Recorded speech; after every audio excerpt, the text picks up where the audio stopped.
What's going on? What's going down in the big town? Curtis is first. Obviously, I can read comments as I'm only just pulling out of my driveway here. Whew.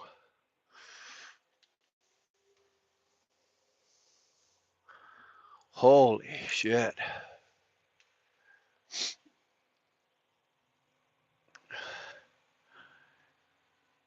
What's going on, Randall? How the hell are you, man? You behaving yourself, boy? We know the answer to that. No. Sterling, my man. You guys were on quite the tear today in Shannon's chat. Now, mind you, she had what I think at one point she had almost 200 people in hers, and she had a ton of trolls running through hers, and the moderators were busy as hell. Oh, busy as hell. So anybody that's a moderator here, because of the format that we're doing this in, you tend to get a few more trolls, but I'm just going to ask you to take it easy. Um, there was a couple of questions. There was a couple of things where the trolls were just if they're saying hi 600 times, turf them. But they were asking a couple of questions. So I think Hooligan was on fire, absolute fire with his the new sheriff in town. Karen, how are you, sweetheart? Hope you're feeling okay. I am feeling like a big bag of ass today. I was out and around and I had the fire pit going and burned off everything in the garage that I couldn't get rid of. Garage, sorry, Sterling, garage. And and then after that, we were playing darts all afternoon in the garage with the kids. Garage, sorry, Sterling, garage. And then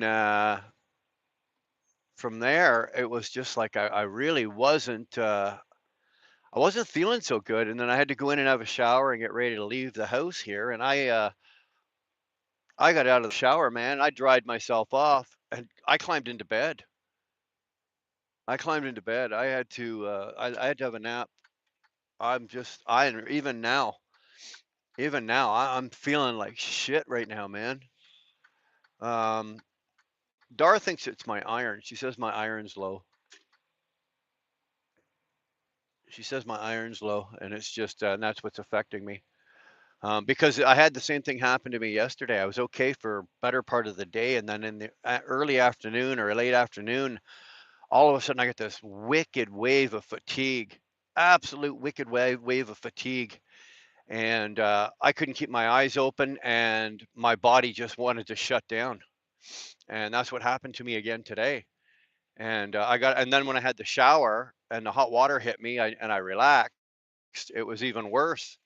So I had to have a quick nap. It was only about half an hour, I guess, but I'm feeling better. I'm feeling better. I can't promise. I know I say this, but I can't promise how long this is going to go. I got 70, just over 70 miles up to the yard, so I can give you 70 miles, and after that, you'll see how we're feeling. We'll turn the camera around. You can look at my ugly mug for a while, and but otherwise, I might just shut it down. It's one of these goddamn days where all I want to do is sleep. All I want to do is sleep, and it's not like I haven't been eating properly. Um, I've been, I ate breakfast, had a good breakfast. I had a good dinner last night, lunch yesterday. Blah blah blah blah. I don't know.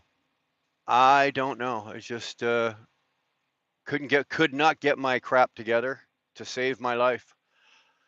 So I'm just gonna stroll on into work here and we'll see how it goes when I get up there. Okay. Um, I'm not making any promises, but I just thought I'd pop in, and it's like, yeah, let's do a driving video. I seem to like these, and for the most part, hey, you guys at least get to intermingle and hang out with yourselves, um, and shoot the shit and everything like that with yourselves. So you know, you don't even really need me. just uh, just go, just go. So chat amongst yourselves, have fun, be polite. Um, don't do anything I wouldn't do. I know that leaves the door wide open for a lot because as we proved last week, you put money on the table, there's probably nothing that I won't do. Although I think I claim the fame that I'm the only person in history to get Jeff Lake out of his house and dancing on top of a bridge across I-69 for $100. By the way, Shannon, have you paid the professor your $50 yet? Your half of that? Hmm. I haven't ponied up my portion yet either. So if you haven't, don't feel bad.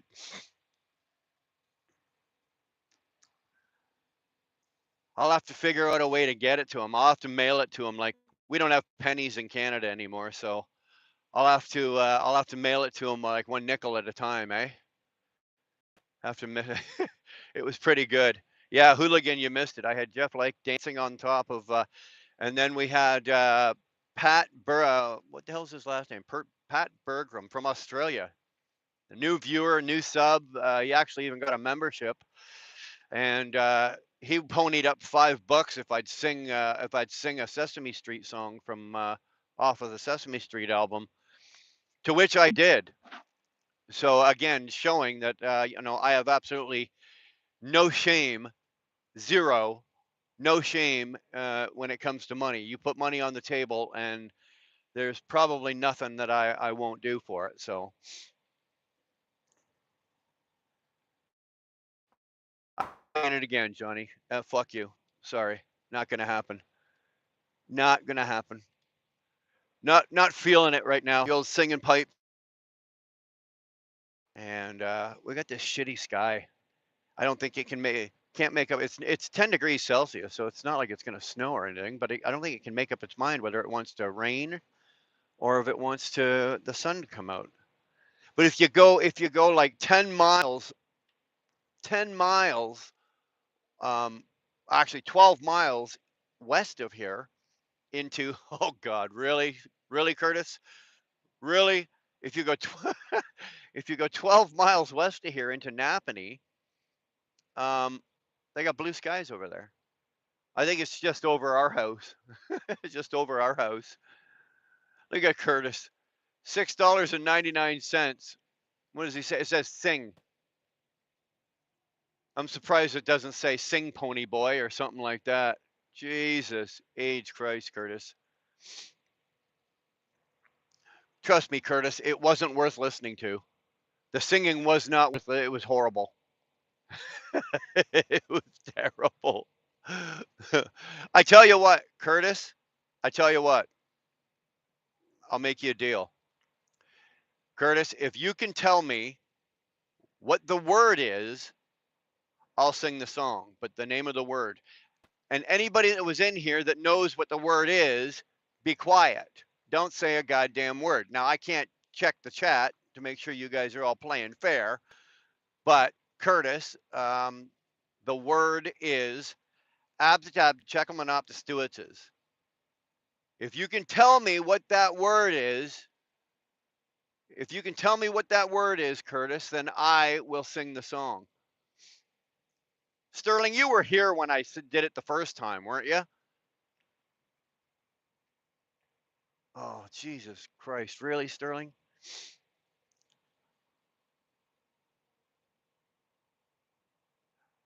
The bird is the word. No, that's not the song. That's the. I love that song. I love that song. Tyke Truckin just walked in from Great Britain, from England. How we doing, Robert? How we doing?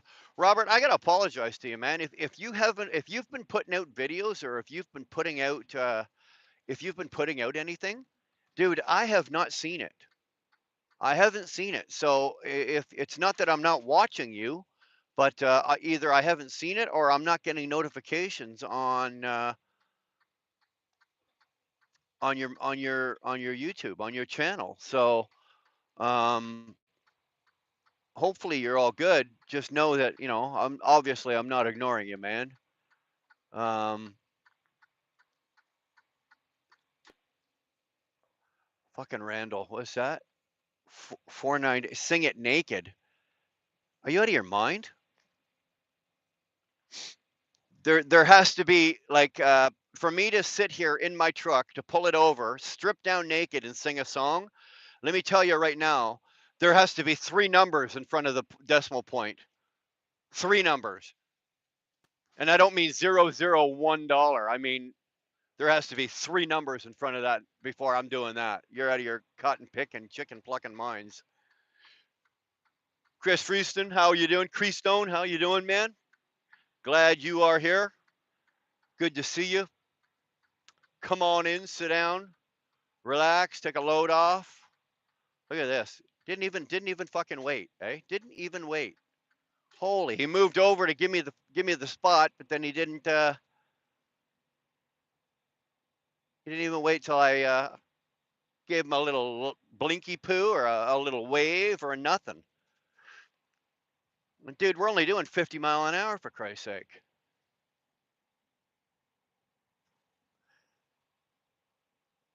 Curtis, what does that say? This is costing more than flying J lot lizards? That all depends on which flying J you're at, Curtis. That all depends on what flying J flying J you're at. This guy's heavy. He passes me and then he stalls going up a little teeny hill.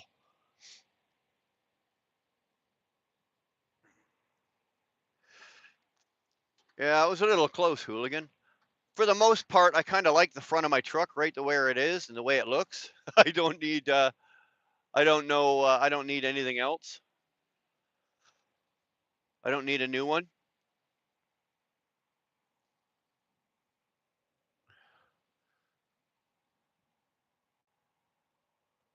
Flying J lizards have been around 35 bucks, dude. I don't know. Couldn't tell you. I've never partaked or never partook or whatever the word is. What's the word I'm looking for? I have never whatever. I've never done that. I'm stalling, Curtis. Can you tell? I'm stalling. I tried stalling last time too. I had somebody in the chat that kept asking me questions, so I just kept talking to him, just stalling to putting it off.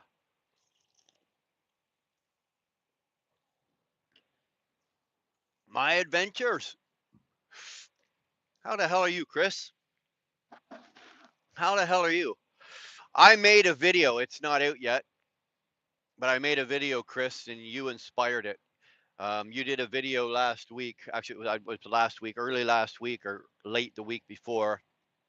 You had pulled into a spot and you had untarped a load, and so I did one of tarping the load. Now, mind you, your tarp job was significantly neater than mine, but I just kind of did the opposite. So I've got one of those coming out shortly. Actually, I meant to give it to Dar. It's still on my damn phone. I meant to give it to Dar while I've been home here, but it'll have to wait another week or so. So anyway, there's one. I got a video coming out tomorrow, Sterling. There's one coming out tomorrow. I try to do a live. I try to at least one video or two videos a week, one for sure, and then a couple of lives, right? Um,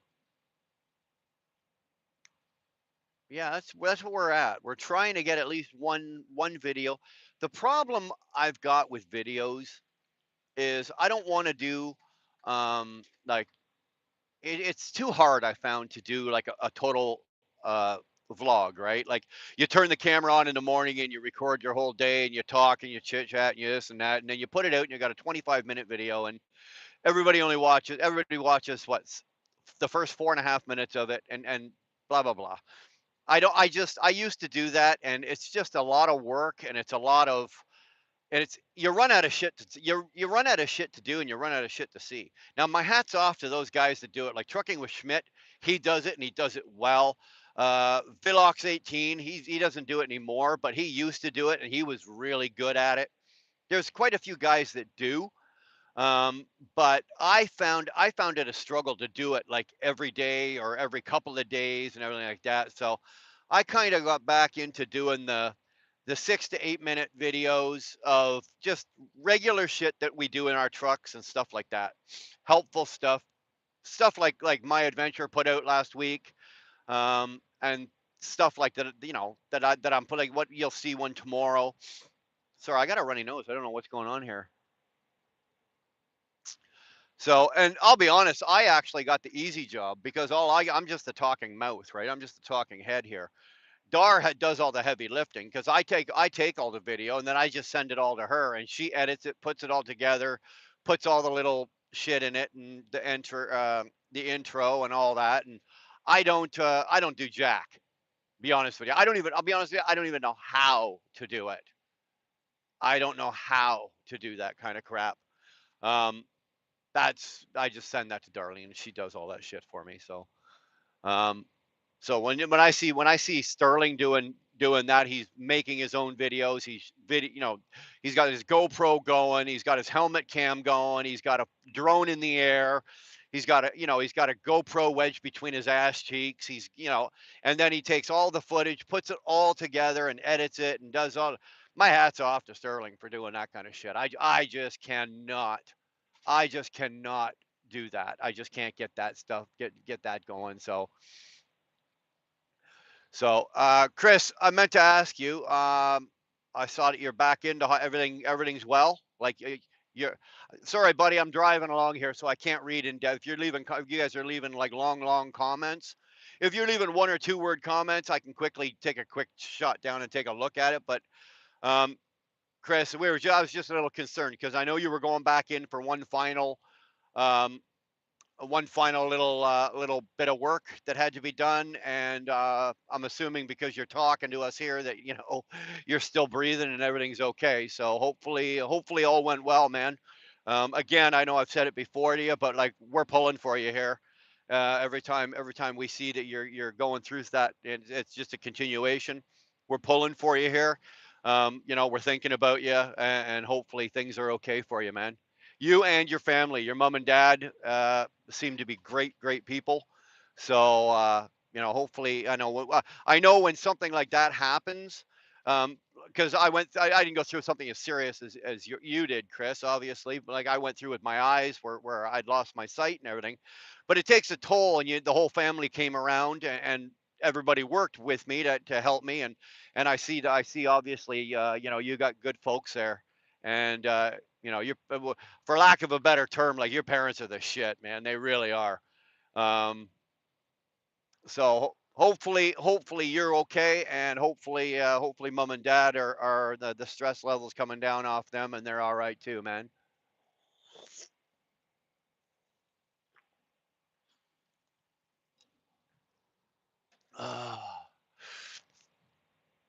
You guys think you're fucking funny, eh?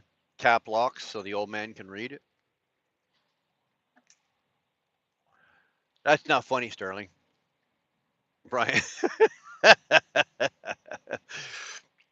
Ladies and gentlemen, one night and one night only, we've got Sterling Wheel on the stage.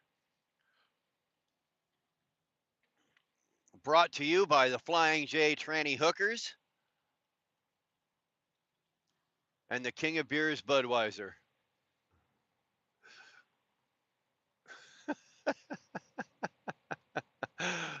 Uh, Good God, boys. Good, Chris. You're good. All right, man. Thank goodness. Thank goodness.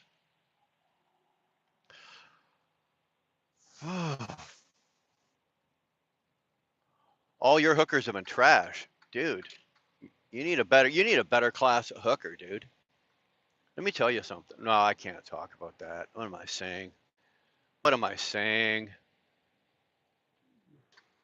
I was about to do well, Sterling back in the day, but we're not gonna go there. We're not gonna go there. That was Canada Cartage, Curtis. You know what I was dealing with there.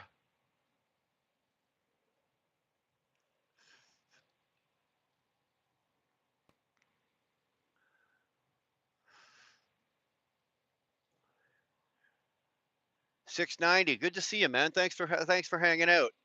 Your hookers, your hookers is a class of 69. What is that? UB6, GB9? Oh, there we go. Oh, good God, boys. We were waiting for that. Woo!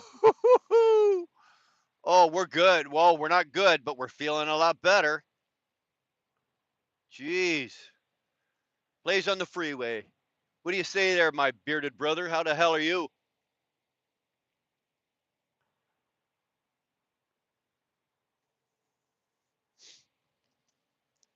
Yeah, hooligan, hookers or strippers. Either one, the story does not end well. You know what I mean? It just doesn't end well for some reason. I don't know what it is. I don't know what it is. Hey, yeah, don't ever marry a stripper or a hooker. Of course, by the time you got her, hooligan, she was retired, right? She was retired. Right. Yeah, yeah. You see, when I married Dar, she didn't retire. She's still going. I just reap the benefits.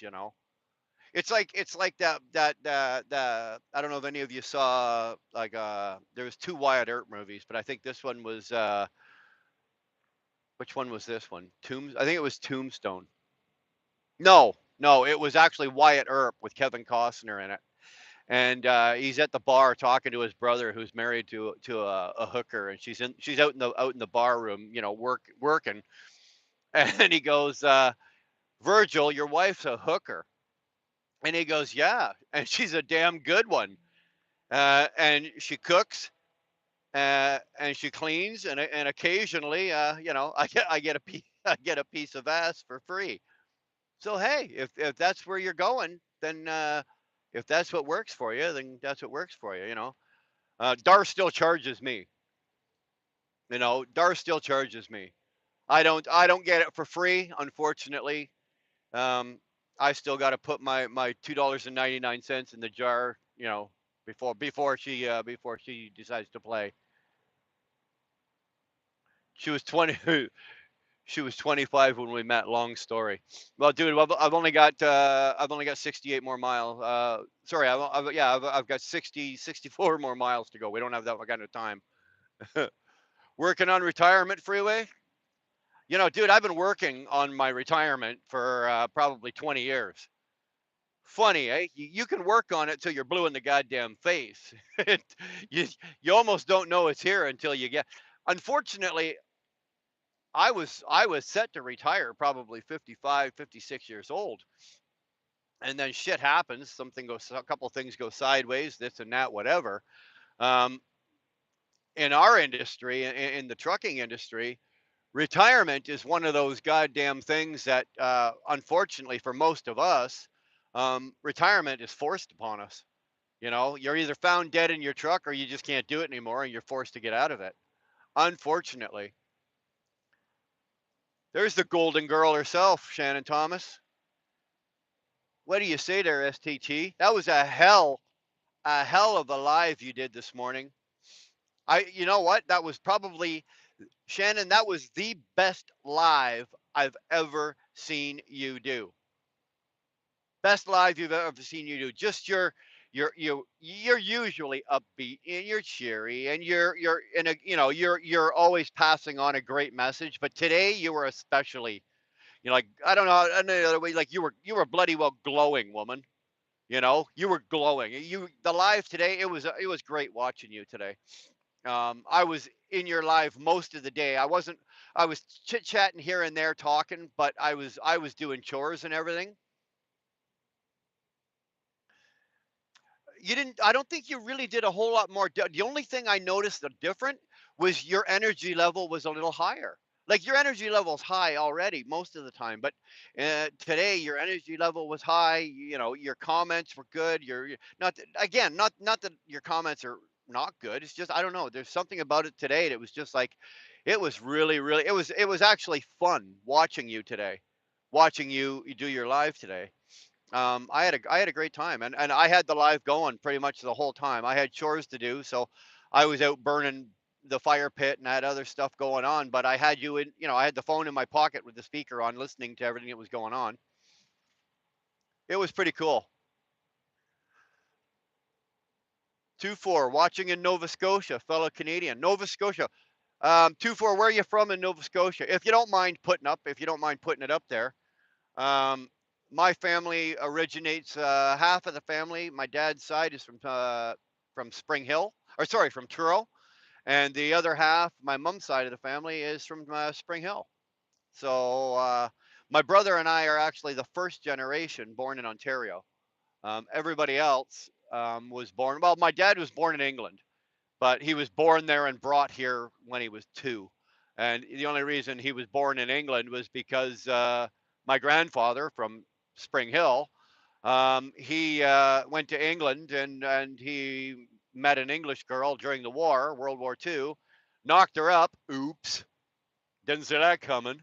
And then when the war was over, he brought her back to Canada. So my dad obviously came back to Canada, but we're all from our whole family from Nova Scotia, Truro and Spring Hill. Yeah, Sterling, I agree. Absolutely agree.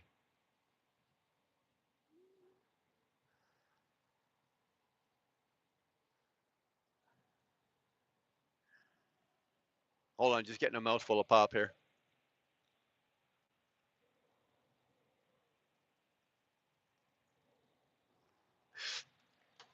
Oh,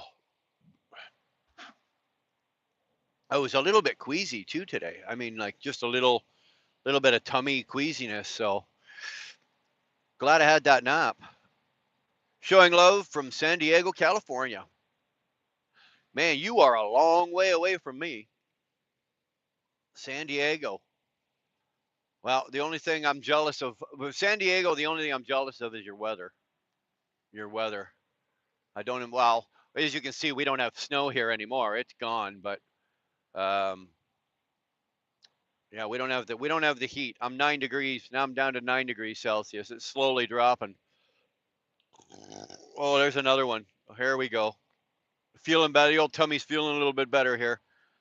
Sorry, you guys have to be on the other end of these, but damn, they feel good. Sorry. Excuse me. Feels good. Nomadic Brits walking through. Hey, Mark, how are you? Good afternoon from Virginia. 2 hours from whatever. Sorry, Mark, can't read them. Shannon, I gotta ask. When you went live today, you were live on YouTube, but you were also live on what, Instagram as well? What were you? Instagram? You did you have a couple different streams going at the same time? Like you had Instagram, probably Instagram, TikTok, Facebook, and what? YouTube? Or were you just doing YouTube live only? Just the tube. Holy Christ. Good for you. Um, I counted, I think at your peak, I think it was 188. And that it might have been more. That was just a couple of times I was just looking, right? See how many people, because your chat was just flying by. So I'm looking at this going, holy crap. So I looked at the number and you had 188 people in there. That is phenomenal. That is really good. Really good. Now, here's the funny thing, Shannon. Um, go over to the go check your stats. I'll be willing to bet you probably picked up about 20 new subscribers. At least 20 new subscribers. Yeah, I know, Sterling. We've all learned that. We've all started doing it, right? Um, and since we've all started doing it this way, doing the live this way, it's because what it does is it bumps you into the shorts. So as people are flicking by their shorts, like this video is playing in the shorts. So is Shannon's, and her everybody's getting out of bed, they're sitting there eating their breakfast, they're doing whatever. And the first thing they do is they go through YouTube Shorts. So that's why Shannon had a huge engagement this morning. It really, really did. It really did work for her well this morning. I was doing, yeah, when I did my shorts. I've done three of these videos, three or four of these driving videos, and my sub count is slowly, not slowly, it's quickly going up, up, up, up, up. I've picked up in the last week. I've picked up over 100 subscribers, just from doing it this way. And even in the chat here now, I've noticed that there's people in here now that are not our regulars. Tolga's a regular, Hooligan's a regular, Brett and all of our regulars are here.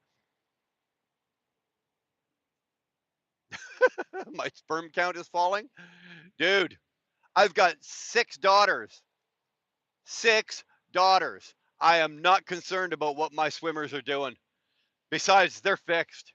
So I don't give a rat's ass about what my sperm count is doing. Trust me, I'm fixed anyway. So it's a nice freedom. It's like fire at will, Commander. You're good. I don't give a damn.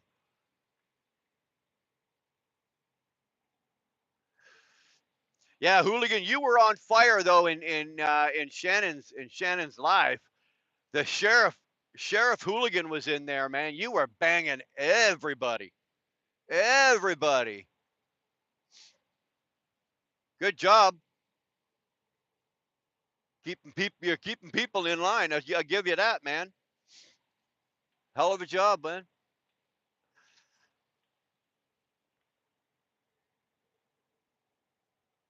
You're not a regular. You're well, yeah, Dodie, you are a premium.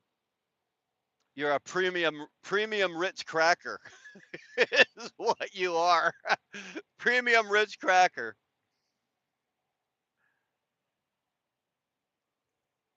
Mom. Oh, look at that. Look at that. We got Stuart is in the house. Stuart, man, how the hell? I actually meant to call you the other day. I had a question, and then I got distracted. You know what I'm like. Fucking shiny squirrel, and I just went off on another direction. And I totally forgot. Now I can't even remember the damn question, Stuart. I'd ask you right now, man. I don't have a clue what the hell I was going to ask you. But at the moment, it seemed important to me at the moment. But then it passed. Yeah. Dude, like important to me at the moment is, oh damn, I got to tie my shoe, and then I walk around all day with my shoelace undone. So it's whatever. It's whatever. But I will remember. So I'll give I'll give you a call. I'll give you a call when I remember the question.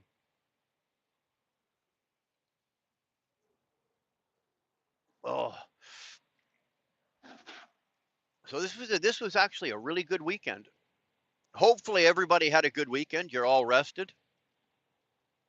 You've all got to spend some time at home with the ones you love, or the ones that love you, or even if you got to spend some time at home alone, that's fine too. But you got some well needed rest. I did.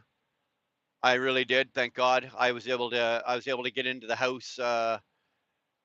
When did I get? I got into the house Friday, early Friday too. So I got to spend Friday, all day Saturday, and better part of today being Sunday at home. That's very rare. Usually I'm rolling in the door Friday, later Friday or Saturday mornings. So yeah, Saturday mornings are a bitch because I get home on Saturday morning, then I'm going back out 4 or 5 o'clock Friday, Saturday or Sunday afternoon, right, to get back up to the yard so I can do ingots on Monday morning.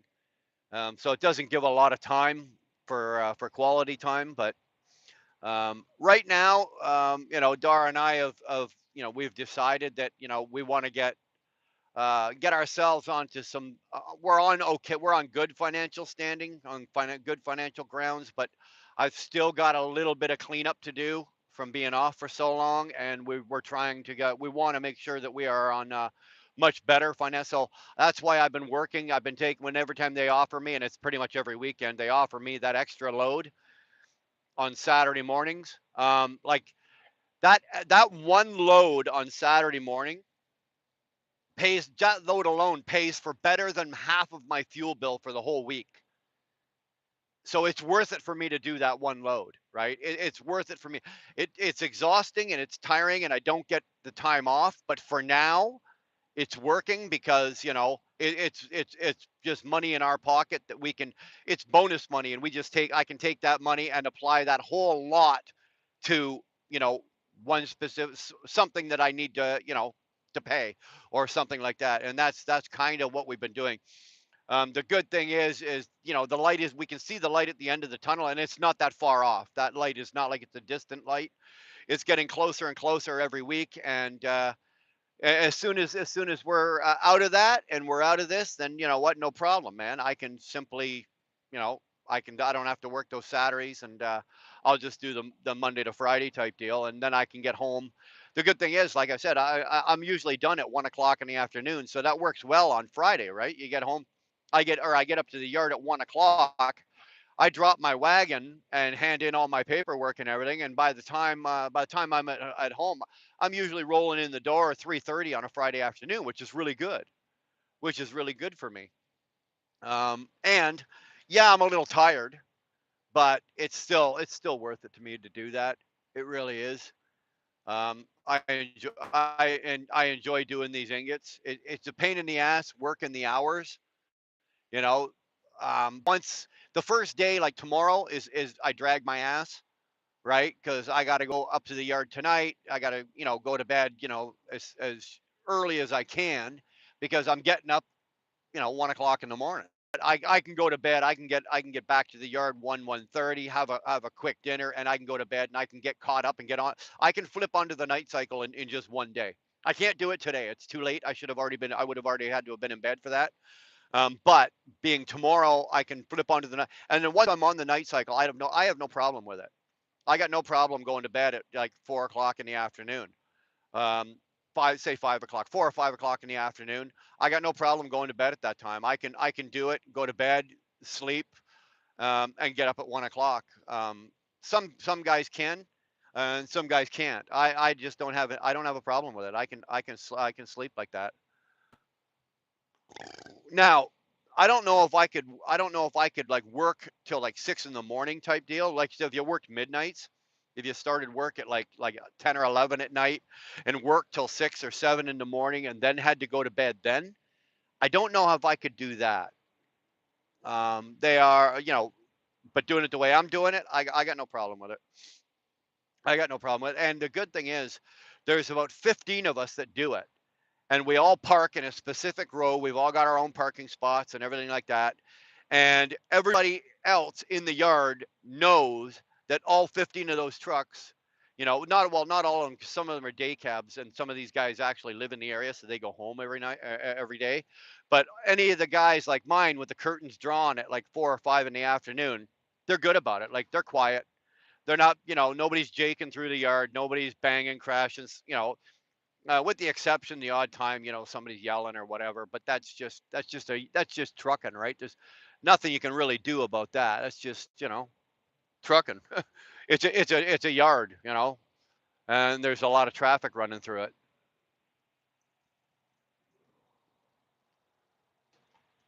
Oh, yeah, I haven't had a chance to go back and watch your replay yet. I came into your live right at the end. Again, it's the same as it's the same as Robert and a few other people. I think what I'm going to have to do is I'm going to have to go out of YouTube, go sign back in, and then I'm going to have to unsubscribe to all the channels that I watch, and then resubscribe to them. Now, some of them actually I got to go through it because I'm subscribed to probably about a whole bunch of shit people or people that I don't watch anymore. Um, but I think that might solve the problem because there's not just you, Doty. It's you, Robert, um, Nomadic Brit. I just don't get the notifications, but I know that I'm subscribed to you. I know that I'm subscribed to you. I know that, I, because when, excuse me, about an hour later or whatever, or even after you sign off, it'll show in my thing there that Dodolino was live 3 hours ago, but I never got the notification. So I know I'm subbed because there it is there. But whatever, I'll have to do that at some point just to get my shit in order here. But I'm also did somebody say they put eggplant on pizza? You people need to give your head a shake, man. Whoever puts eggplant on a pizza, man, you're not right. You're not right. There's something wrong with that. Yeah, Jerome, I agree. Eggplant on a pizza. You're out of your cotton picking mind. I don't eat eggplant, period. The last thing I'm gonna do, oh, it really smells really good back here. You see what's in front of me? Oh, that smells good. Um, the only thing I'll eat, the only way I'll eat eggplant is if it's breaded and they do like an eggplant parmesan. Then I will eat it. But it has to be prepared properly, and it has to have a really good sauce. But other than that, no eggplant, no, no lobster on a pizza. That's a waste of good lobster, if you ask me. Anything pizza? No, no, no. I think we did this the other day. I got pizza. I'm a picky pizza eater, man. Like I will rather eat no pizza um, than eat funky pizza, right? I eat pepperoni, ham, pineapple, bacon, and red onion. That's my pizza right there. That is my pizza right there. If you're putting funky shit on your pizza, I just won't eat it. I'll say no thanks, and I'll sit there and I'll have a glass of water. I'll do the no. I'll have a salad because I'm not eating funky pizza. If you've just got like a pepperoni pizza, I'll eat that. But if you're putting eggplant or anchovies or olives or anything like that, it's like absolutely not. Karen, pineapple is the best on pizza. We had this discussion last live. Man, pineapple is the bomb. Pineapple is one of nature's perfect fucking digestive tools. You eat pineapple and it actually helps with digestion. So I eat it raw. We'll cut it up and put it in chunks. Brianna, I'll take a pineapple and cut it up and put it in chunks, and I'll eat that. I eat it on pizza. I love, love, love, love pineapple on pizza. Can't get enough of it. Where's my sense of pizza adventure? No, no, no. You know what? I'm not ignorant enough to say that no, I won't eat it if I haven't tried it. But eggplant on a pizza, I'm not even going to try that. I won't. Like if somebody says, "Here, try this escargot." I don't like escargot. I think it's disgusting, but I did try it. I wouldn't say, "Oh, that's gross and nasty," if I didn't try it, you know. But I'm not putting eggplant on a pizza. I'm racist. That's hilarious. That's hilarious. I'm racist. I'm racist because I'm racist against all eggplants. It doesn't matter what denomination of eggplant you are. I am a racist. Yeah. Well, if that be the case, then you know what? I will say, sir, that I am an eggplant racist, and I'm even an eggplant pizza racist because I'm not putting it on my frickin' za. That's not going down. Yeah, Hawaiian pizza. A Hawaiian well, apparently, I didn't know this, and I was set straight by Jeff Like. A pineapple pizza in the United States is ham, pineapple. What was it? Ham, pineapple, and bacon. Right? Was a Hawaiian pizza. In Canada, it's pepperoni, ham, and pineapple. Right? So the pepperoni is the difference. But I myself, I like pepperoni, ham, pineapple, bacon, and red onion. Sterling, take a walk off a short pier. Artichokes, artichokes don't happen on pizza. Artichokes are good for nothing. The only thing artichokes are good for is spinach when you're making a really good spinach dip, right? Then you use artichokes, right? But give your head a shake. All these years I've known you, Sterling, I've always said in the back of my head, there's something not right there. I can't put my finger on it, but there's something not right with this man. And I just figured it out, dude. I just figured it out. Fucking artichokes on a pizza. Give your goddamn head a shake. There's something wrong with you. Something wrong with you. You guys put some weird shit on your pizza, and if that's what you want to do and that's what you want to eat, cheese and artichoke dip, you got it. Same thing. I like that too. I like artichoke, spinach, and artichoke dip. Um, Same thing. I love that. But man, artichokes on a pizza? No, no.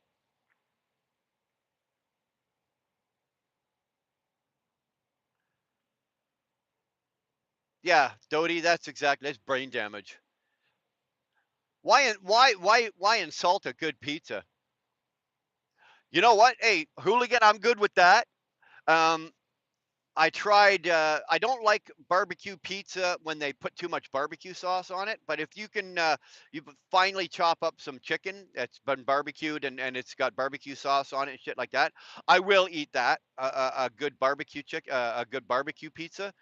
But again, if I'm ordering it, and most of the time in our house, I'm ordering it, or even if I'm not ordering it and somebody else is, chances are I'm paying for it.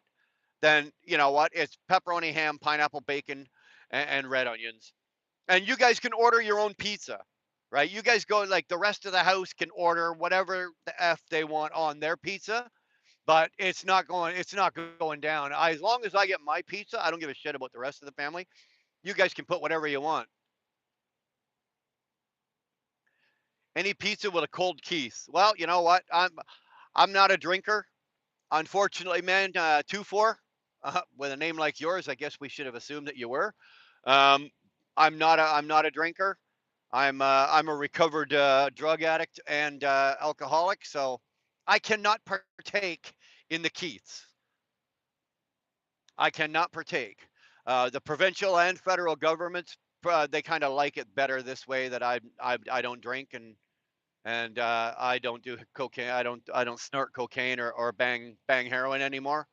And I think my wife likes it this way, and so do most of the people around me.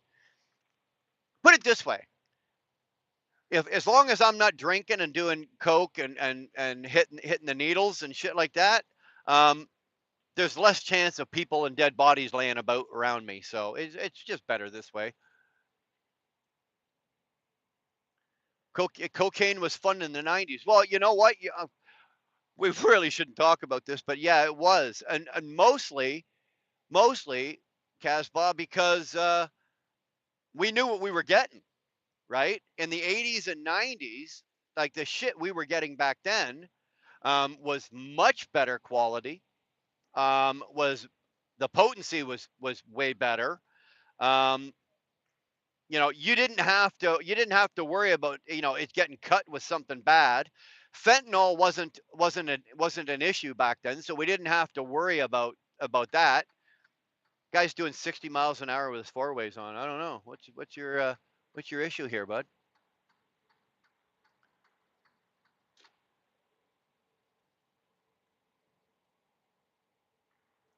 But yeah, so the Coke was good, much better back, and so was well, I can't. You know what? I'll be honest with you. I can't honestly say because it's been 30 years since I've stuffed a line of Coke, or over 30 years since I've stuffed a line of Coke up my nose or done anything. So I can't compare it to what's going on or what's out there today. I know that my kids don't partake in that, but my kids do smoke pot, and I can guarantee you this though: the weed that they're smoking today is much better than the skunk shit we were smoking back in the '80s and '90s. I can guarantee goddamn to you that. I can tell you that just from the smell of it. My kids will go and they'll come in with a bag of weed, or they'll come in, and if I open that bag, just the smell of it alone, I can tell. I can tell um, good weed from bad weed, and the shit that these kids got these days, man, it's like fuck. If I was smoking the weed today that we were like compared to the weed we were smoking back then, this shit would just knock my socks off.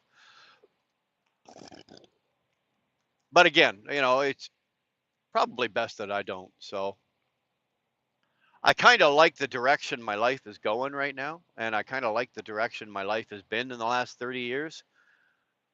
You know, living living under a park bench in a park, while while you're working, and that's all you can afford, and you've got an addiction of this and addiction of that. It's a horrible way to live. Let me tell you. Let me tell you. I think the fact now that we have a home that we live in, and we own some vehicles, and we own a lot of we own shit, and you know we're doing a little better, and I kind of like it this way. That, and I'll be honest with you, I got a better class of people hanging around me. There's people hanging around me because they want to be my friend, and they're with me, and they're like that. Back in those days, if you were hanging around me, it's because you wanted something out of me. You wanted something from me. Nobody would just hang out with you because, hey, you were a great guy and fun to be with. That wasn't me. If you were hanging out with me, it was because you wanted something.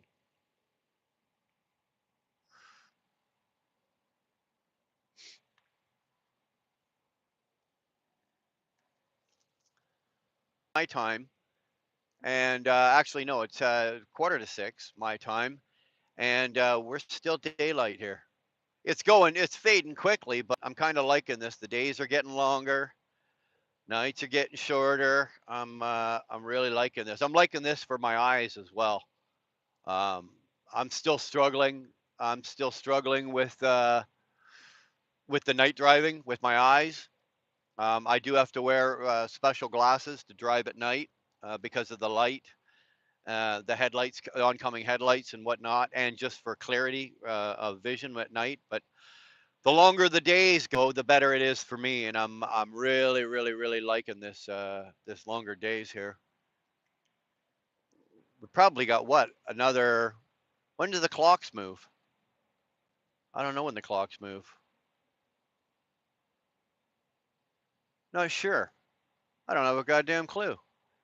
You guys, though, do me a favor. Do me a favor. As long as you're all in here having fun and chit chatting your asses off, do me a favor and hit that like button. Um, I don't ask or beg for subscribers. If you want to subscribe to my channel and you're new and whatnot, I appreciate the sub. If take a look and take a walk through our channel and see what we do and see what we're all about. If you sub, great. I appreciate that. But I would ask that if you're going to come in and hang out for a bit, at least do me the favor and hit the like button. Like I said last week, I kind of like the way SoCal puts it. When you hit that like button, you're like taking attendance. So do me a favor and at least hit the like button. And if you sub, fantastic. I appreciate that. Hopefully, we can keep you entertained and at least give you something to listen to or look at while you're driving down the road or sitting in the office. It doesn't matter. I know that a good portion of the people that are subbed to this channel are not even truck drivers. So most of you are, but there's a bunch of you that aren't. And you know what? If you're sitting in your office and you're bored like hell and you want to watch me and listen to my mouth and gab and watch a video, hey, if I can get you through a boring day, then I've done my job. Do not, whatever the hell you do, do not go over to the Sterling Wheel channel and subscribe. And matter of fact, all of you that are subscribed, please, please go over right now and unsubscribe. Unsubscribe. The man is doing the best he can with what he's got to crash his channel. He's absolutely trying. I'm just kidding, guys. Don't do that. Don't do that.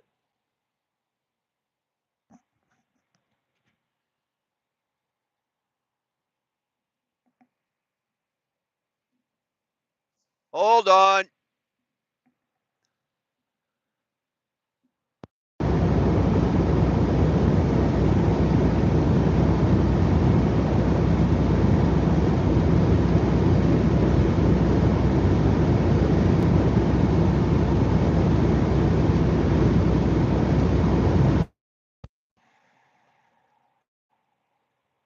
Can you hear me now?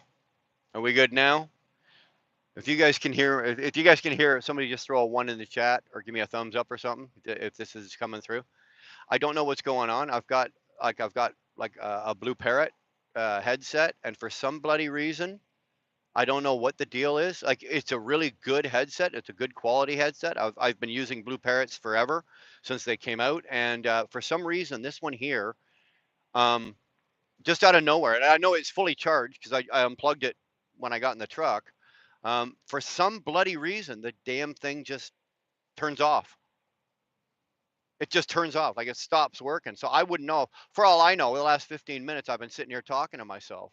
You know, I've been talking to myself. Okay, so you guys can hear me. We're good. You know what, Britt? It could be bad reception, but probably not. In the area that I'm in, there's no reason for me to have bad reception. Um, yeah, dude, if you look out the front of the truck, yeah, well, you'll see it in about a minute. I can see it off in the distance. There's one of our cell towers is right there, right? I'm less than a mile from a cell tower, so I better have a good reception.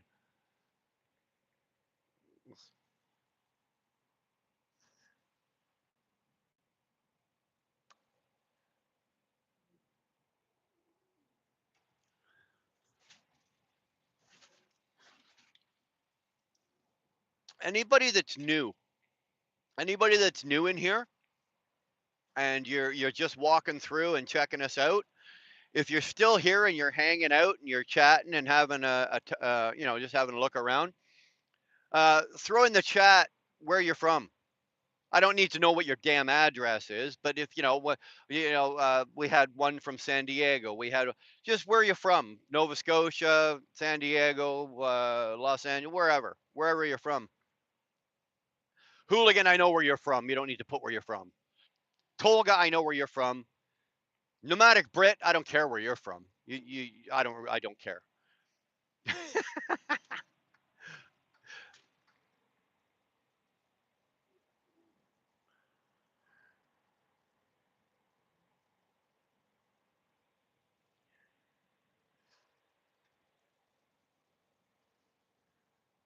Sterling, I don't think anybody knows where you're from. I don't think you even know where you were from. You weren't born, Sterling. You were hatched.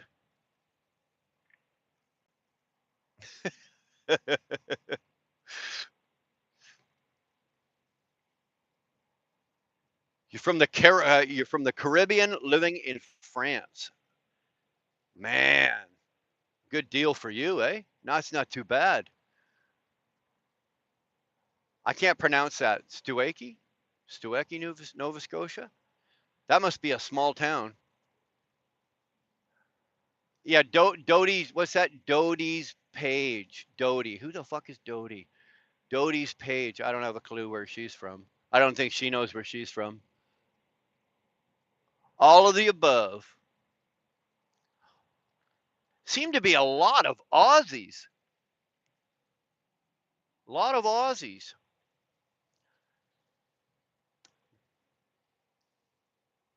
I remember just before I quit drinking, that's when Foster's Lager came out, and I thought it was the shit. And then I thought it was the greatest beer in the world. That, and they had King cans, not just tall boys, but they had King cans. And I thought Foster's Lager was the greatest shit in the world. Then I found out that the Aussies don't even drink it. They think it's disgusting. This I was sitting there one night and I'm drinking all this shit, and a bunch of another crowd. I was at a ski lodge, and we were skiing, and we were hammered, and we were all sitting around drinking Fosters, and then a tour group came through and a bunch of Aussies, and oh yeah, come on, pull up and we'll buy you a Fosters, and they're looking at us like, nah, we'll pass. They're like, we don't drink that shit. That's horrible. And we're thinking it's the greatest stuff in the world. Greatest stuff in the world. Oh yeah. Give us some Fosters. You know it's a bad beer when the country, the origin of the country it comes from, the people that live there won't drink it.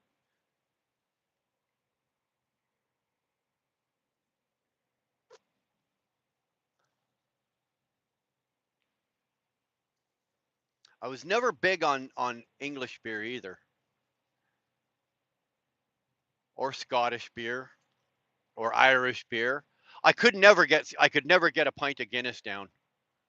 I don't know how you guys drink that stuff at room temperature. Ugh, it's like gross. Corona's good. The original Corona when it first came to Canada in the late 80s, right? You drink it with your lime, and the original Corona was good. I used to really like that. But then obviously I quit drinking, and from what I understand, it's changed. It's not the original, I don't know, flavor or the original brew of beer. They did something to it and they changed it up. So I'm not 100% sure. I wasn't a big beer drinker anyway. I didn't drink a lot of beer. I don't get me wrong, I did. I drink beer with the boys and everything like that. But I was a bourbon drinker. I drank, my drink of choice, and this is gonna make a lot of you like gag because it's not even good bourbon. It was fucking. It was Jim Beam. Loved Jim Beam. Jim Beam, and my second choice was Jack Daniels. You give me a 40-ounce bottle of Jim Beam and a glass, and the glass was optional. I didn't even have to have the glass, but give me a 40-ounce bottle of Jim Beam, and a little bag of weed and a big bag of blow. And dude, I was good for at least a day and a half. But love bourbon. Um, we've got in the house. I think we've got a bottle of Jack. We've got a bottle of some kind of Jim Beam. I think it's some kind of barrel 40 age or something like that. That wasn't the other. Either way, a couple of weeks ago, I was sitting there and they're at different levels. Some of them are almost done. So I cracked the top on them. I was just having a sniff, right? Just take a sniff of the Jack, and it's like, oh, that's nice. Sniff the Jim, not bad. Tequila, not bad. Some fruity fucking vodka. That was the other thing. Back when I was drinking, we didn't have like strawberry vodka, raspberry vodka, peach vodka. Fuck, vodka was vodka, man. Like that's out to me. To me, that's alcohol abuse. That's what I consider alcohol abuse. That's like taking alcohol and putting fruits and vegetables and tomato juice and fucking orange juice and grapefruit juice and all that to me is alcohol abuse. You're abusing the alcohol. Never mind what I did with the alcohol. That is alcohol abuse. But yeah, so I was sitting there sniffing. I gave the bottle of Jim Beam a sniff, and it's like it's been 31 years, and my mouth still watered. Yeah, I wasn't. Don't get me wrong. I wasn't tempted to take a drink. That was never a factor. That was never a thing. But just the smell of it triggered my something in my head, and my mouth started watering. It was like, oh, that smells so good. It's like when you. It's like when somebody's like got a roast in the oven and it's been in there all day, and you come in the door and the whole house smells like that, and your mouth starts watering. That's the effect it had on me. You got it, TJ. That's the effect it had on me. I cracked the top of that gym and the Jack, and it was like, oh. The other one I could drink was Crown Royal, but that would be a far third. Um, Crown Royal was good shit, but yeah, I had no class. Trust me, I had zero class when it came to drinking. I was not a classy drinker or a classy drug addict. I'm still not a classy person. Never drank wine.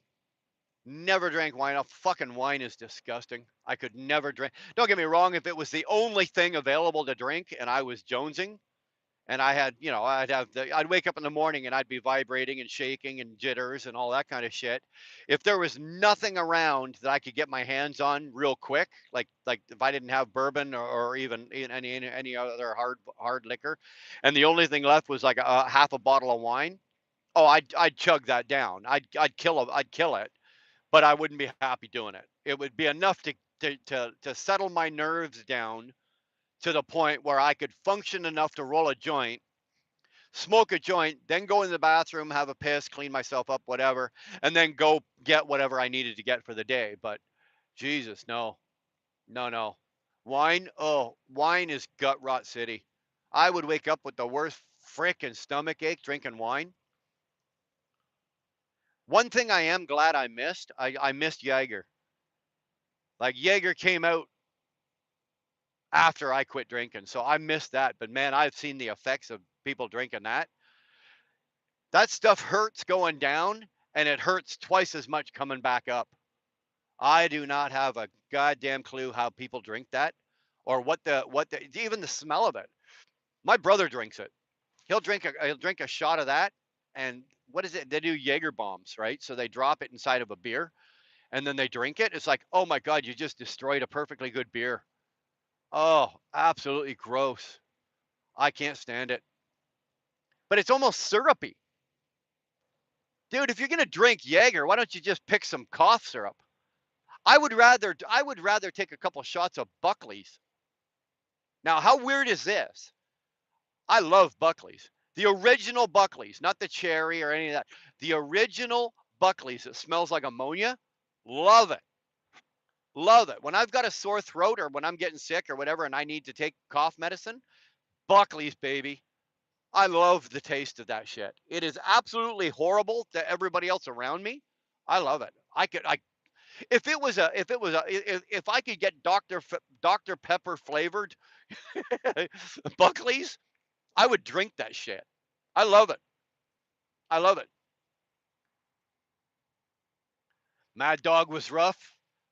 What do you mean was? Mad Dog is rough.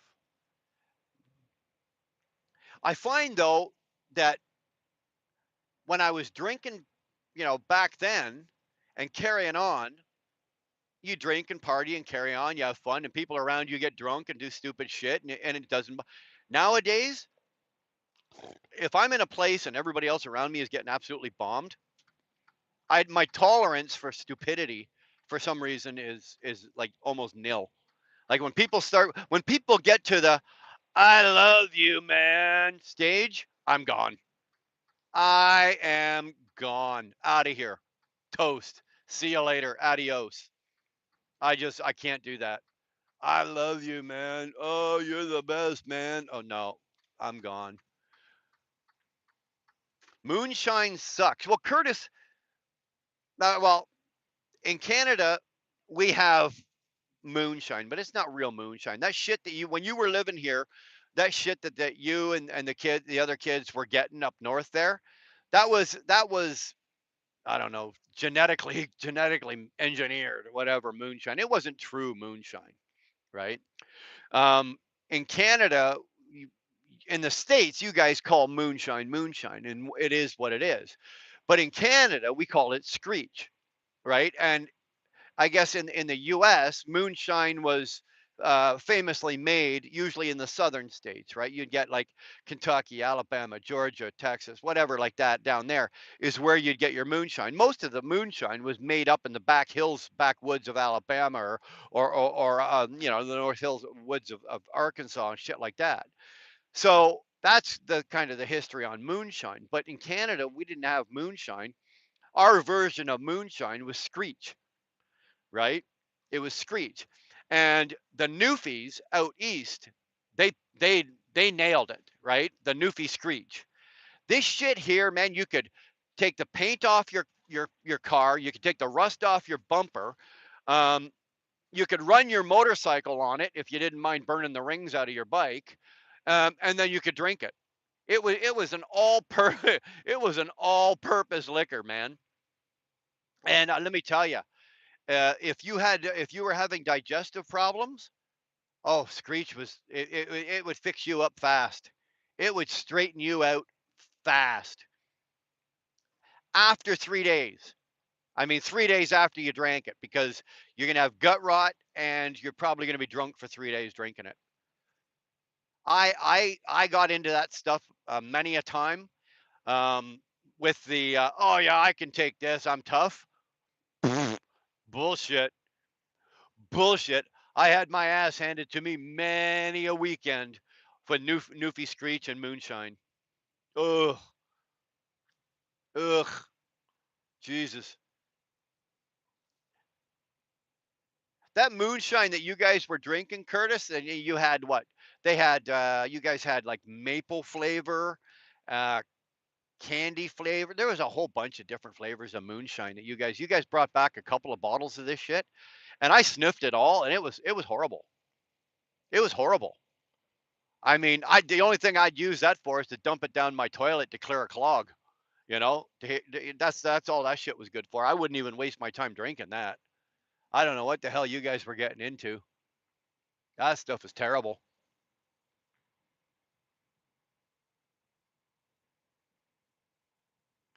You had a guy smoke a bong using radiator water. Ooh, mm, we didn't. Well, I'll be honest with you. I've uh, I've never Casbah. I've never smoked out of a bong. They had them, not quite as elaborate as the ones my kids have. Like the fucking ones, the ones like the kids were in the garage smoking today, and the one, they were hitting this fucking bong, and I'm like, this thing looks like a science experiment, right? Now we didn't have stuff as elaborate as that, but like no, we didn't. You didn't use bongs. Like I'm from the day where we rolled a joint, man. We rolled a doob, and that was the shit. Or we'd do hot knives, like if we were smoking hash, because I loved hash. Good, you get a good like a uh, half ounce or an ounce of gold seal hash. Oh, oh, dude, that's a good time right there. That's some real, and it's smooth. So we'd either fluff that up and put it in with a little bit of tobacco and smoke that up, and that would go real smooth. Or if you wanted bang for your buck, you do hot knives with it, right? So if you don't know what hot knives are, Google it. But I guess our version of a bong would we take hot knives.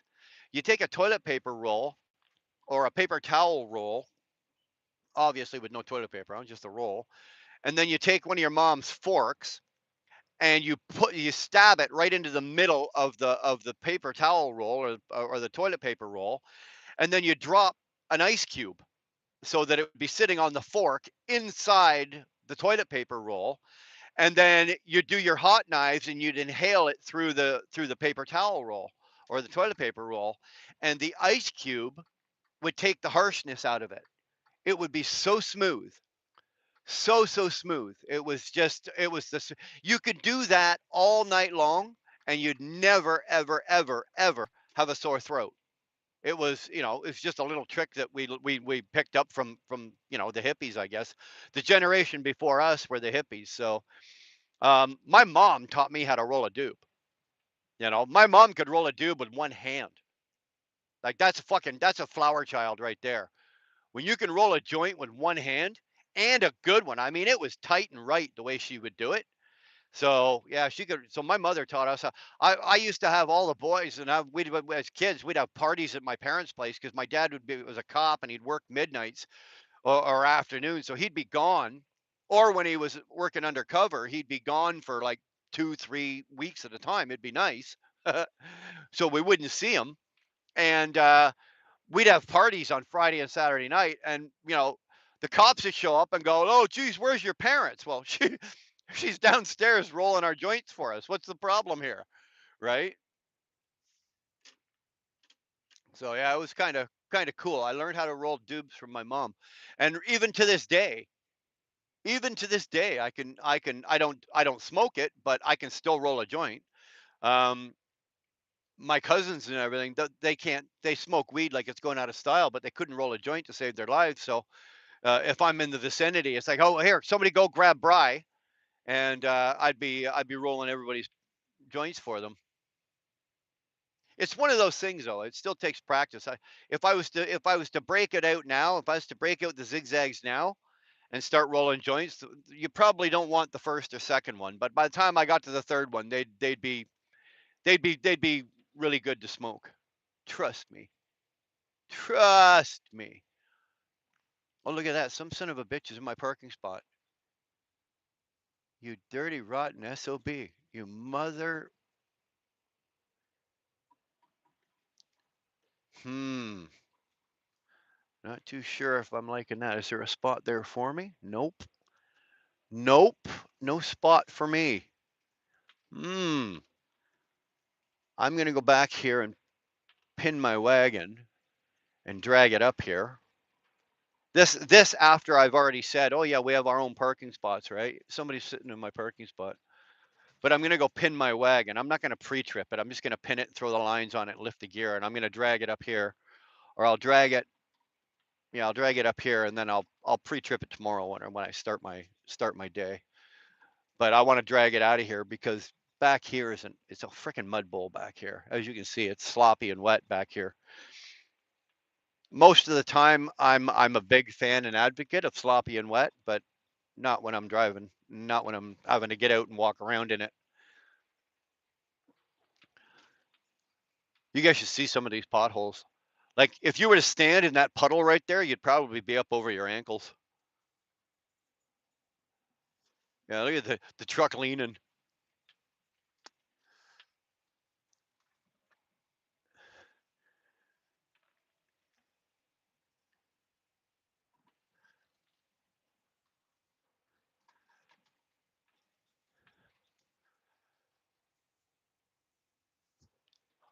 Hopefully they didn't move my trailer. What are we looking for here? 153. There it is. Oh, they did move it. You dirty rotten. I gotta. You know what? I keep saying to myself, you gotta stop swearing so much, Bry. And then I think, oh fuck no, fuck no. This is one of those yards that you don't want to come into after you've washed your truck. Come on. There we go. Hold on a second. Ooh, found it. Found it.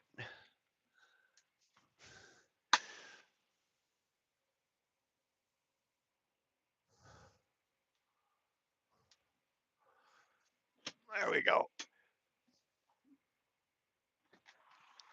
Hold on 1 second. I'm just gonna. What I'm gonna do is, like I said, I'm gonna pin this. I'm just gonna throw the airlines on it and lift the gear, and take it up front. And then I'll turn the camera around and shut her down here, and we can chit chat just a little bit more. If you hear some heavy breathing, that's just me cranking the dollies. Don't get excited. Well, feel free. Feel free to if you want to get excited. That's entirely up to you. Um, just keep it to yourselves or share it amongst yourselves quietly. I really don't need to know.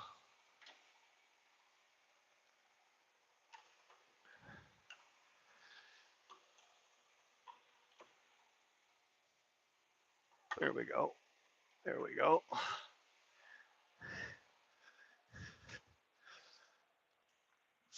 Oh, son of a bitch.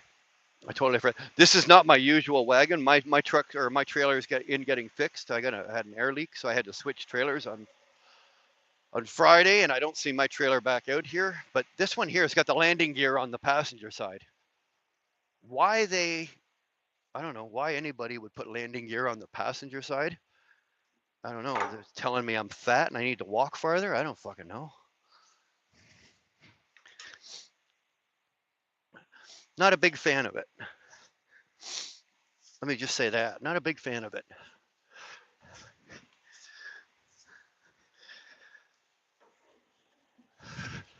At least it's not snowing and it's not raining, so I should say something nice and I had something to be grateful for, right?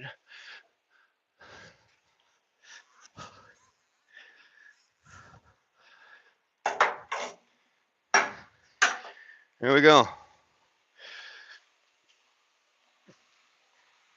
There she be.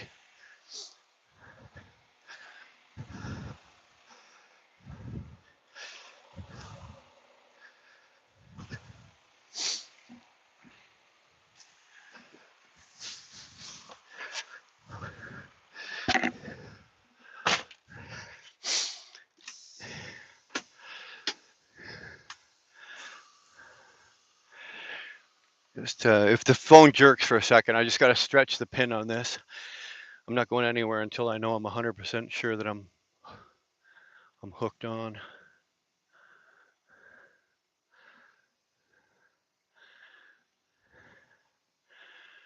Yeah, we got her. We got her.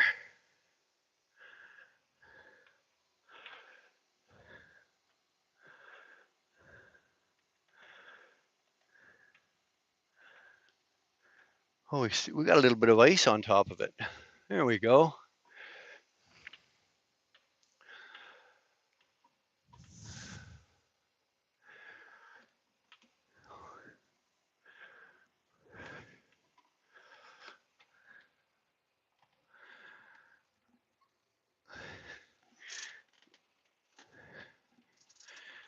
There we go. Let's just set this up here, and like I said, we'll shut the shit down, and we'll turn it around, and maybe chit chat for a few more minutes. I'm feeling a little better than I was when I started, so not too bad.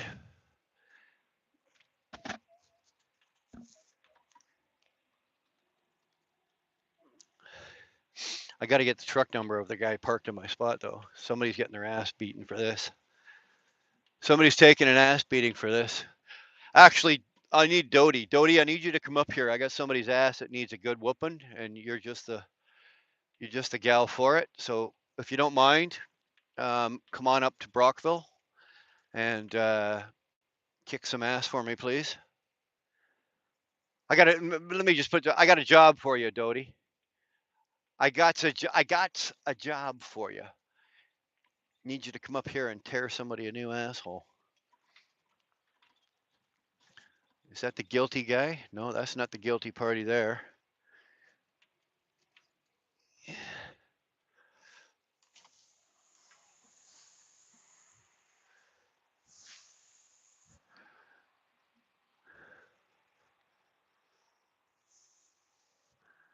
Now I got to do a figure eight. Pretty much a figure eight to get this. I got to wedge it down the corner here.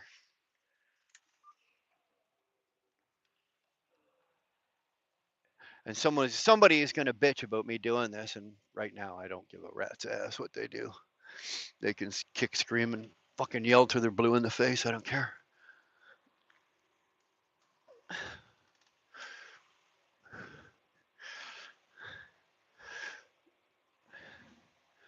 Hope you guys are paying attention. You're getting a backing lesson right here. What's going on, Steve? Everything good? Good, man. You want to get that guy out of my spot?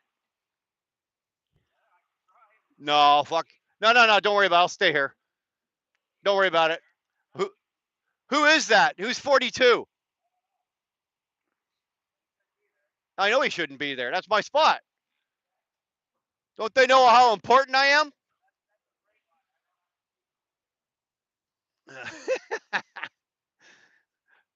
Easy on the Freightliner jokes, Steve. Easy on the Freightliner jokes. I like you. Be ashamed to have to kill you.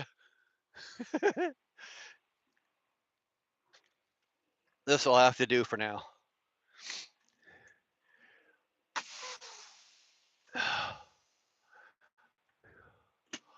There we go.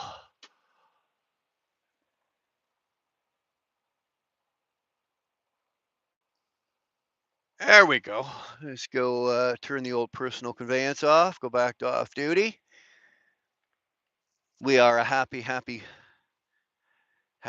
man. Let's turn some lights on inside of here. See what you guys are up to. See what kind of shenanigans you guys are up to. Here, hold on here. I know there's a way to turn the camera on. I did it before. Just give me a second here. Hold on. All trucks look the same from underneath the tires. Yeah, yeah. No kidding. Mind you, I've never been underneath the tires of a truck. Bang. There we go. There we go. Oh.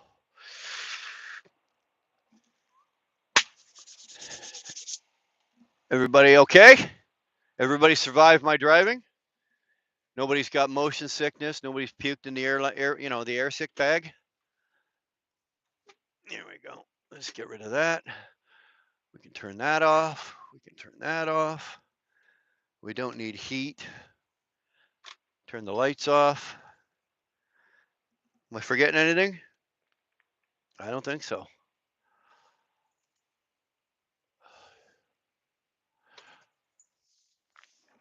I drive like a Santa.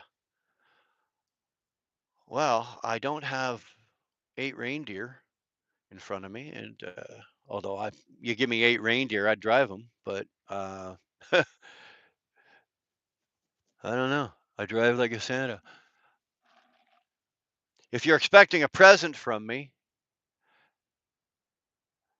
I'm gonna try to pronounce your name. What is it? Alexandre?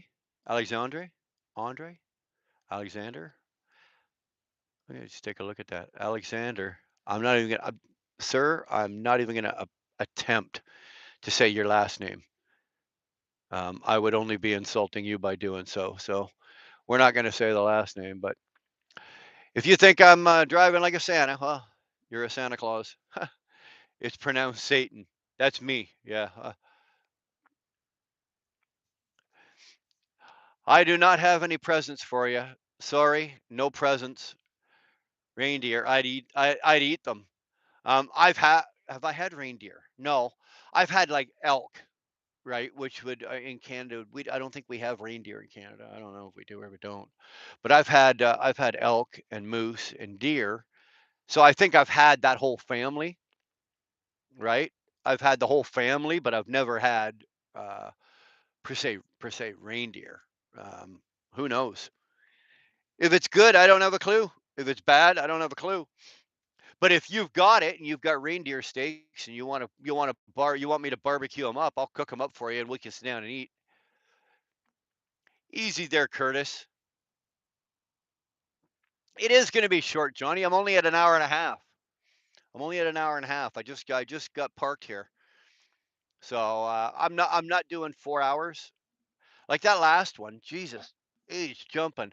I said, oh yeah, just a quick hello or whatever, a short morning drive or whatever the hell I said there. That was a 5 hour live. That was a 5 hour live. That one where we crossed the border. That's yeah. I don't that's and then Dar calls me, eh? And then Dar phones me after I got off the live. I pulled in and got fuel. And I ran into the bathroom and got a coffee and everything. And then Dar phones me and we're talking, and then like the conversation just goes dead, right? Excuse me, dead. And we're sitting there going, I'm saying like, well, I'm sorry, honey. I just finished talking for 5 hours. I'm out of shit to talk about. You know, I'm more than happy to sit and listen to her talk for 3 or 4 hours, but don't expect me to say jack. Everything that I've had to say in the last, for 5 hours is I'm done. Absolutely done. Oh man, looks like Hooligan's on fire again.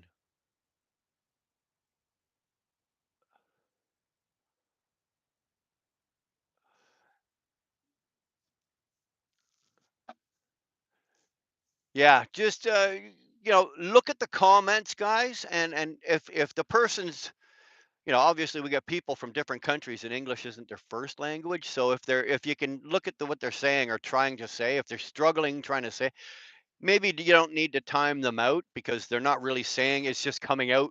It may sound like they're insulting me or saying. I usually give people the benefit of the doubt the first time, you know, the first time, not the second time. If you're a dick, you're a dick. Elk tastes like reindeer. Okay, I'll take your word for it. I've had elk. It's really gamey and really greasy, but wasn't bad. We've had Dar's uncle, Mo. Is this guy's? We're talking like this guy's. I'll put this up. This guy's an avid hunter, and he eats everything he kills. He's one of those types of guys, right? He doesn't take an animal unless he plans to eat it and use it, and he uses every part of it. And he did. What did he do one time? He did moose and deer, and we were all having a barbecue. We were at a barbecue. We were at his place, and he's barbecuing up hamburger like burgers and steaks and all this kind of shit, and we had all the kids there, and they were all eating, and now I knew what they were eating, right? They were eating hamburger, but it wasn't hamburger, it was moose. It was ground moose, and it was done by like burgers, and the kids are eating it and they're thinking it's the greatest shit in the world, and they're having burgers, and they got deer meat like steaks, and Mo was barbecuing all that up. So they're eating deer burgers and moose steaks and all that. And they didn't have a goddamn clue what they were eating. And all of them, all of them literally stopped eating, dropped their forks and knives, and shut down as soon as we told them what they were eating. As soon as, as soon as we said, "Hey, you liking that hamburger? Yeah, that's moose," right?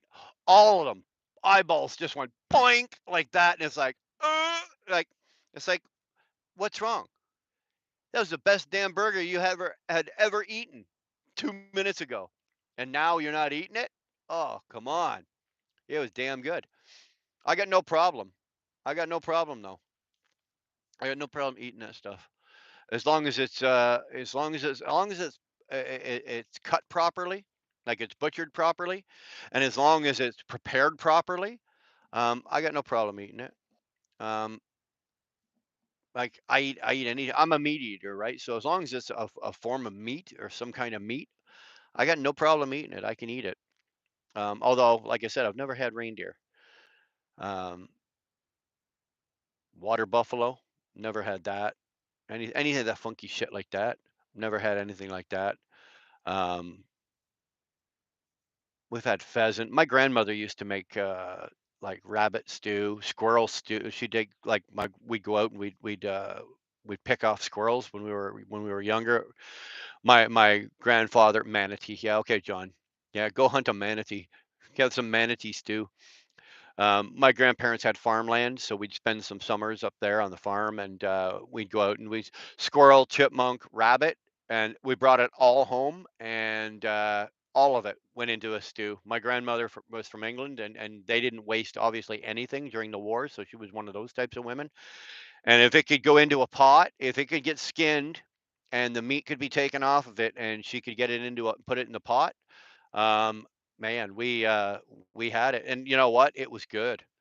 It was good. Rabbit stew was good, and there'd be rabbit, usually squirrel, like you said, squirrel, chipmunk, anything that we could pick off with a 22. I'm afraid to ask Curtis. I'm afraid to ask what's really fucking good. Tell us. What's good? I know it ain't manatee, and I can guarantee you guard dog ain't eating manatee. And if he is, there's there's something. I know he's a twisted fuck already, but if you're eating manatee, there's either you are really hungry and desperate.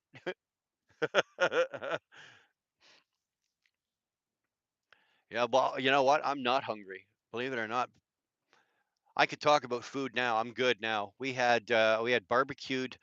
Curtis, you'd appreciate this. You know the Shopsies hot dog carts down in Toronto, down Front Street, down Toronto, down by the Sky Dome, down by the Sky Dome and by the Rogers Center. All those Shopsies deli carts, they're really good. You get the really good street meat. Um, we actually had that for dinner tonight. We picked up some of those and barbecued those up and did those. Oh my God, those hot dogs are so good. They're the footlongs, right? They're the footlongs, and they're fairly thick, but damn, are they good? They are delicious, and if they're barbecued right or barbecued up right, oh damn, you can only eat two of them. My dad is making Korean pulled pork. 690. What's the difference between Korean pulled pork and say real regular pulled pork? I'll be doing 20 pounds of beef this weekend. Yeah. I'll be at your place this weekend. I will make it I will take up any challenge that I can probably eat 20 pounds of meat in one weekend. The spices and the stuff is different. Okay. All right, it's really good. It barks when you it barks when you pull it. The spices are different. That's what I figured. That's what I figured. Pork for the most part is pork, right? There's not a whole, there's not a whole lot you can do with it. But yeah, I figured it had to be the spices or maybe the way it was prepared, or I'd eat that. I love good pulled pork. A really nice pulled pork sandwich. You get it on those, like if you go to the bakery and get like homemade rolls or Kaisers. Oh, damn, it's so good. It is so good. I could eat like pulled pork sandwiches all day long. Love them. And but you got to have good barbecue sauce, right? You got to have good barbecue sauce. You can't do it with your regular Heinz or whatever barbecue sauce. Like I'll make my own for something like that. I'll make my own barbecue sauce, right? I don't mess around with that. He looks like angry grandpa, if you know. Well, I might look like an angry grandpa, but I'm not an angry grandpa. Greece is better. Turkey is boring. I'll take your word for it. Wheel burner is a joyful grandpa. I am. I am. I have, and I can actually say that. I have one grandchild. I have one granddaughter. I have six daughters and only one grandchild. Go figure. Go figure, eh? My oldest daughter is 32. My youngest daughter is 22. There's six of them total, and I've got one grandchild. Like you would think that, out of six girls, like we didn't have like a drunken episode and got knocked up. We didn't get a busted condom. We didn't get a fucking forgot to take my pill. We did nothing, nothing. And the one grandchild I had was planned, that I've got was planned. So go figure. Apple cider vinegar in a barbecue sauce is awesome. I don't use. I've never used apple cider vinegar, but I do hooligan. Yes, I do use vinegar in my barbecue sauce. Vinegar and well, I'm not going to tell you my recipe because it's secret. Um, Same with my rub for my ribs and my meats. I've got my own rub that I've made and I come up with over years of experimenting, and I've got it perfected. Um, so my rub is secret. Nobody knows it. But the ribs, when I do my ribs, they are like world renowned. But yeah, barbecue vinegar is in my barbecue sauce. So is brown sugar. So is well, actually, not the last couple of batches, but I'll use molasses um, or real maple syrup. I don't mean like Aunt Jemima's. That's not maple syrup. Okay. I'm talking real maple syrup. You tap the tree and you get the maple syrup. Maple syrup. Not a lot, but yeah, I did, Quinn. I made it all the way to Brockville and made it home. 840 miles for the day. 840 miles from I started in Porter, Indiana, made it to Brockville, dropped my wagon, and then made it home. 840 miles. It helps apple cider vinegar in a barbecue. So yeah. Where am I from? Mel, first of all, I'm in Canada. I'm a Canadian, and I'm in Canada. I'm from the Toronto area, like born and raised in Toronto area. But right now I live in a small town just north of Kingston, and I'm sitting right now in Brockville. This is our yard. I've come up to the yard tonight because I have to start work at 1 o'clock in the morning or 1:30 in the morning. So, and that's where I'm at right now. But for the most part, my friend, we are in Canada.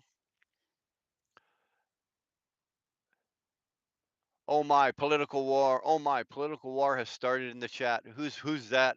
I like Turkey. I have a friend who is Greek and Turkish. I like the fact that we've got a whole mix in here, right? We've got Turkish, we got Hungarian, we've got English, we got Scots, we've got I think we got one or two Americans running around. We've we we've got it quite. I got quite the. I really do have quite the blend of people in here, of different countries and origins and nationalities. Now we got a bunch of Australians, bunch of Aussies running around. I don't know how, if I was in a room that was locked into a room and a bunch of Aussies came in, I don't know, I don't know how comfortable I'd be getting between an Aussie and a bar. If there was a bar in that room, I don't know if I'd want to be in between the Aussie that just came in off the road and that bar. I'd probably give them a big gap distance. There's nothing secret about your rub, Brian. It gets me off every time. Then it's working, buddy. It's working. Quinn, 840 miles is nothing to shake a stick at. Yeah, Quinn, I required a little help getting out of the truck. Getting out of the truck. Actually, it's funny because I got out, I backed the truck up the driveway, and my daughter Brianna was out in the driveway. And God bless this kid. Like she's 25 years old and she's still excited when dad comes home, right? So, and she had a whole bunch of stuff she wanted to show me, and she was in the driveway, and I didn't even get I got the door open, and I'm thinking, okay, I got to get out of this truck, and my back was killing me, my hips were killing me, my everything was killing me, but the smile on this kid's face and her bright eyes just made my night or made my day, and I literally fell out of the truck, and she showed me what she wanted, and I was able to get in the house after 840 miles. Um, yeah, man, like I was done. I was done. I'd had just about enough. When I went to Vermont, I picked up a small jug of real maple syrup made in the area. I haven't cracked it yet. Yeah, Shannon, save it. Save it for something that you're like save it for a really good like pancake or a really good French toast day, or if you're making like a barbecue sauce. Some people use molasses. You can use molasses, but I like good Canadian maple syrup. Like we own the maple syrup market up here. There's not a country anywhere, including Vermont, that can compete with the maple syrup that comes out of our trees. You know what it is? Our air is cleaner. That was bullshit. In case anybody's wondering, that was just a line of bullshit. The air is cleaner bullshit. And she's living in Germany. Okay. Yeah, that's a long day. Yeah, that took I had nothing left on the logbook when I pulled that one. Another Turk here. Greetings, PC Principal. Well, I don't care where you're from, man. You are welcome here. Um, thanks for coming in. Thanks for tuning in, because like I guess Turkey, I guess you guys are what 8 hours ahead of us. So what do we hear? It's 6:38 here. So only you 2:30 in the morning there, where you're at. So if you're sitting up at 2:30 in the morning on a Sunday, bro, thanks for hanging out. Really appreciate that. Do me a favor, Principal. Hit the like hit the like button, would you? We call each other as what? We call each other as komşu with Greeks. 690, it means neighbor in Turkish. They know the word. Okay, so you guys are being polite. There you go. See, that's how it's done. It's tomorrow on Australia. Yeah, I know. It's where is it's yesterday somewhere else. It's yesterday in where? I don't care. I don't know. I used to know. I used to know. I used to care. I don't anymore. Hi, Jukeless. Well, I don't know what a Jukeless is. Halid Poirez. I hope I said your name right, man.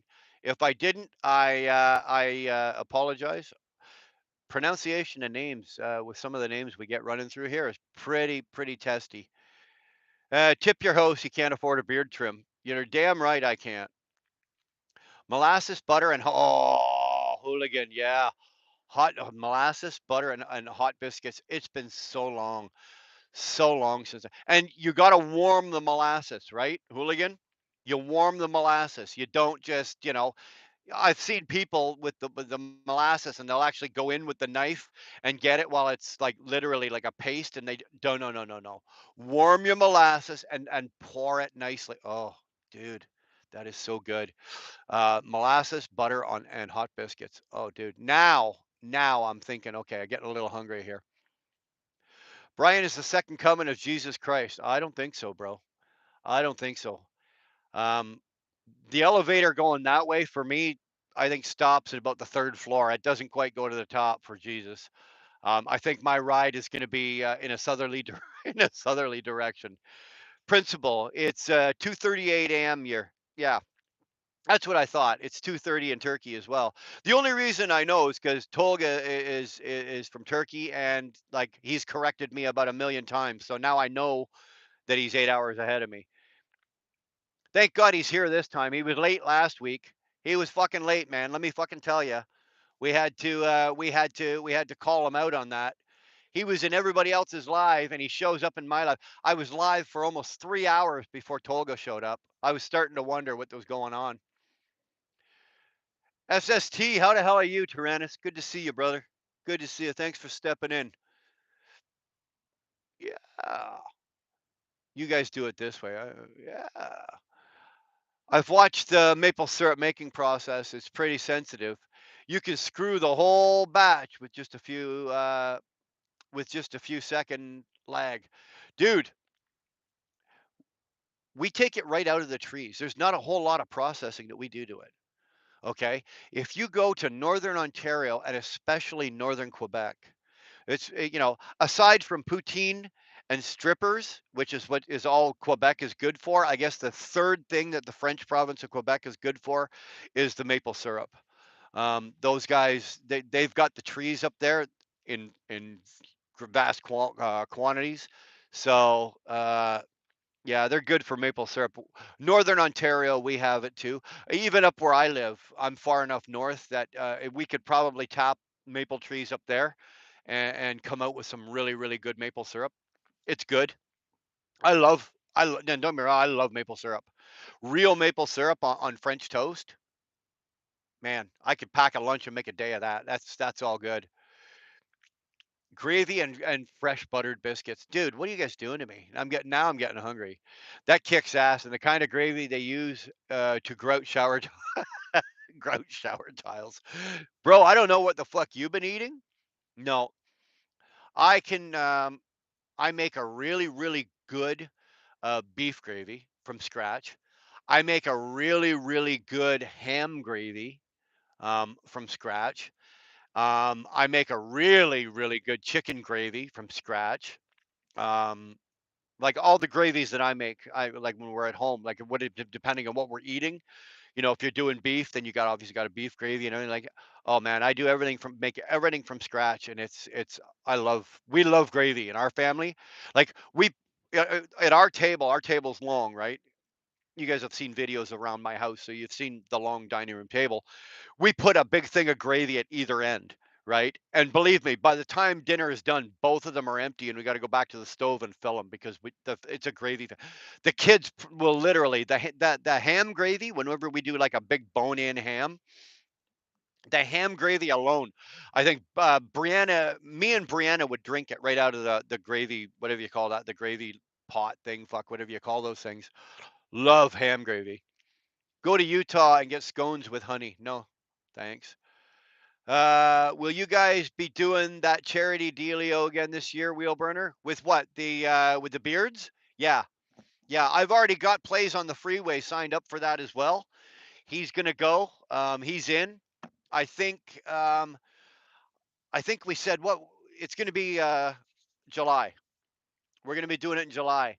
Um, Dar and I will come up with the well, I think we'll probably give you maybe three or no, maybe four or five of the charities, and we'll let you guys pick the charity like we did last year.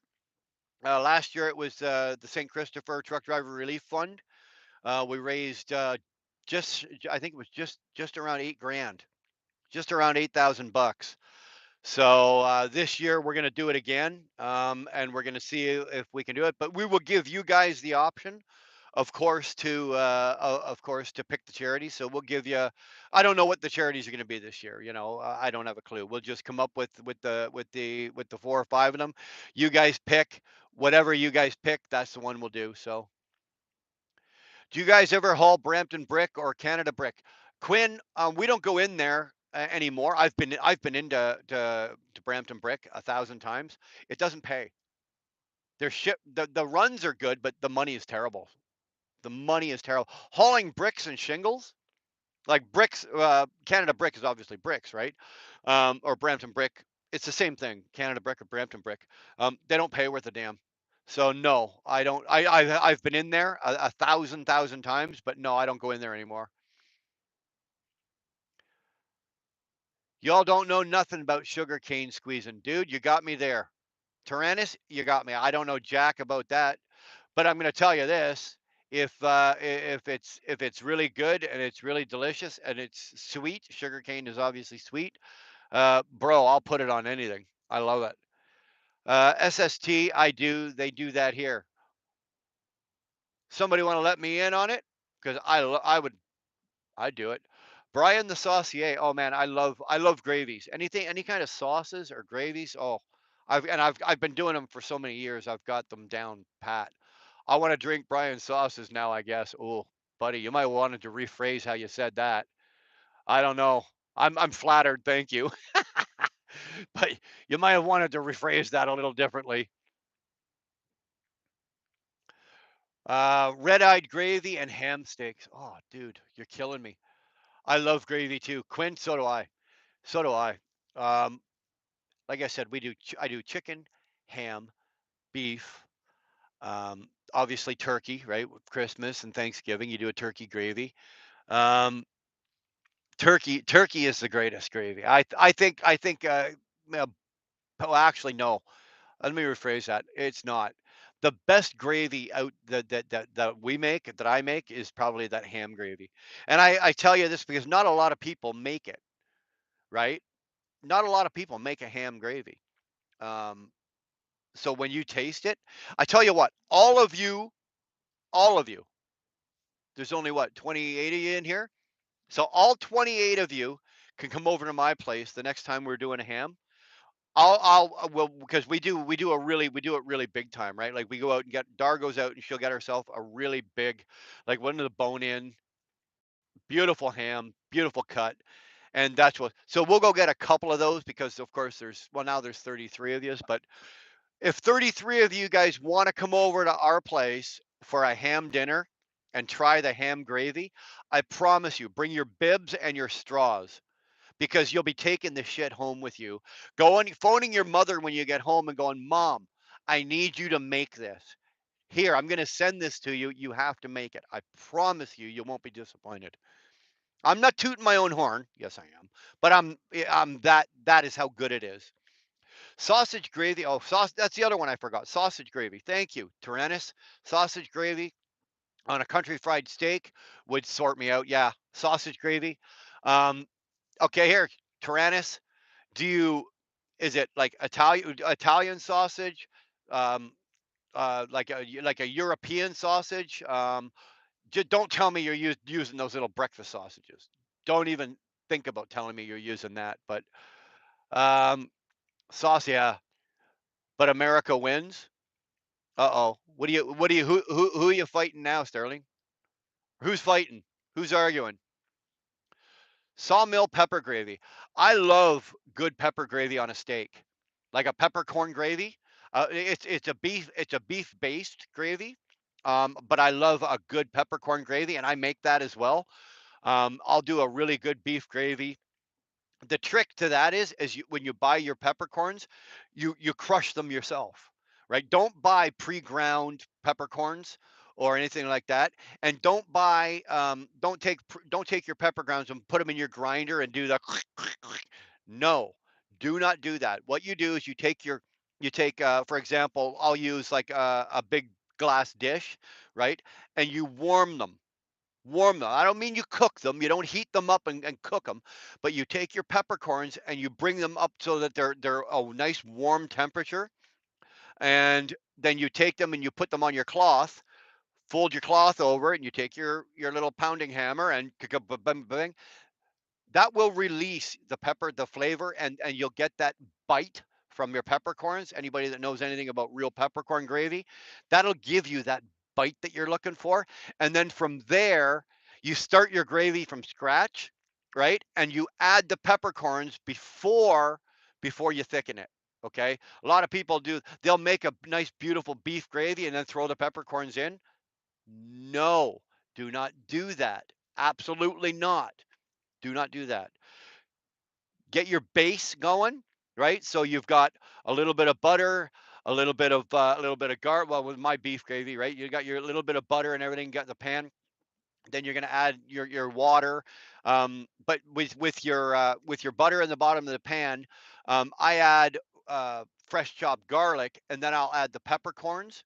And just as the garlic starts to turn, I don't mean it's browns, but if you cook it, you'll know what the hell I'm talking about. As your garlic starts to turn, add your peppercorns, then add your water, then your beef base and your whatever. I'm not going to give you the whole spiel. And then add your thickening agent. You bring it up to the thickness that you like, and then you let it simmer real slow, real low, and you let it simmer. Let me tell you, that peppercorn gravy there will knock your socks off. Dude, you'd put it on your you'd put it on your Cheerios. That's how good it is. That's how good it is. Sawmill pepper gravy. Yeah, I would eat that. Warm butter biscuits with and white gravy with ground sausage is fucking great. I don't know if I'd white gravy. What's white gravy? Chicken gravy? What's white gravy? Must be chicken gravy. I don't know. You guys need some real meals. Ham gravy. Yeah, dude, Sterling, come on up, man. I've had Brian's ham gravy. I can confirm it's fucking amazing. Thank you. Appreciate that. Thanks, man. Yeah, actually, Curtis got the benefit of probably just about all the gravies, with the exception of the peppercorn, because he lived with us for, I don't know, better part of a year and a bit. So yeah, he had the turkey gravy, the turkey. We had the ham gravy, the chicken gravy. Whoa. Um, Man gravy. Well, you want to play with the man gravy SST? That's entirely up to you, bro. You know, I like to, I'm a giver when it comes to the man gravy. I give it away, and I'm all good. I don't need to play with it. Recycled hooligan. I've went into the deep south for biscuits and gravy. It was amazing. I still got no problem with biscuits and gravy. If I ever headed out to Ontario, I'm going to call you up for dinner, Brian. 690, you ever roll past my place, you are welcome any time in the world for dinner, man. Any time in the world. Um, at one point, it wasn't uncommon because of where we lived. We'd have guys going by our place, because there's a Flying J. You know, instead of, if you had to spend a weekend at the Flying J and you're only 20 or 15 minutes from my house, we used to like, hey, fuck, we'll come get you, bring you home, and at least you can do your laundry, grab some groceries, have a couple of meals, and you got a bed to sleep in. You don't have to spend a weekend in your truck. So anytime you want to, you're coming by, just say the word. We'll put you up and feed you. You had me at gravy. Is this going to be a love relationship there, hooligan? Are we falling in love? I think this is. I think we're falling in love. Brian Gravy.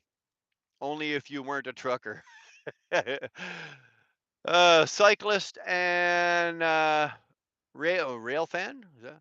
I love ham gravy, man, dude. I love it too. I love it too. I think the trick to most gravies is a lot of people make them and then they just use them. Trick to a really good gravy is you let it simmer. Just turn the heat right down. Just let it simmer. Give it a little stir. Simmer. Give it a little stir. Love it. Love it.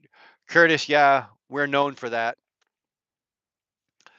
Uh, the turkey contingency is in effect. Never heard of ham gravy. 2-4. You've never heard of ham. A lot of people don't do it when they make a roast ham or a barbecued ham or a smoked ham. A lot of people don't do gravy with ham. I do. And it's good. Dip me in chocolate and throw me to the lesbians. I've done that. It's not all it's cracked up to be, hooligan. Let me tell you. Let me tell you. There's something about the lesbians. You can go jump into bed with the lesbians and play, but after the 3 minutes it's going to take you to finish the job, and you're sitting on the side of the bed with Mr. Limpy, just remember something: they're not done, and you're just over there, and they got no use for you. So you better have a lot. You better be covered in a lot of chocolate, bro, because that's all you're going to be eating. I'm talking from experience. Tolga has opened the floodgates. He did he? Brian, where do you get those cool sweaters? What, this one here? let me tell you something.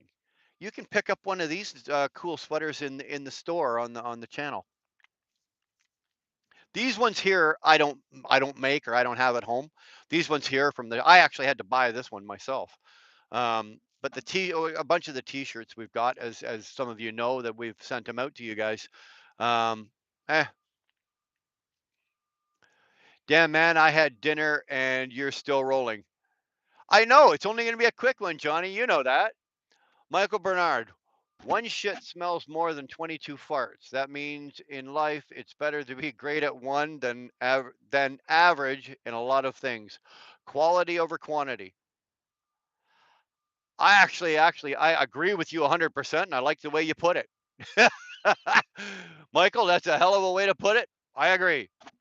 I agree. Quality over quantity. You got her. I would have never thought about the one shit and 22 farts, but hey, good for you, man. I used to seriously F up some Turkish food when I lived in Chicago, and I had a kebab shop on the corner. Um, I'm not a big kebab eater. Like, I'll make kebabs at home, but I'm not a big kebab eater. Like, you do beef, pork kebabs, beef kebabs, chicken kebabs, all that kind of shit. Um, I find they're tricky. There's a technique to cooking them properly, right? To preparing them properly, especially on an open grill.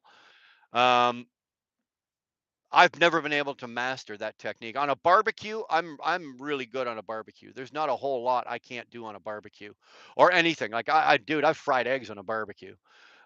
Just about anything that can be cooked, I can do it on a barbecue. Kebabs has been one of those that I've done it, I've tried it, and I haven't mastered it yet.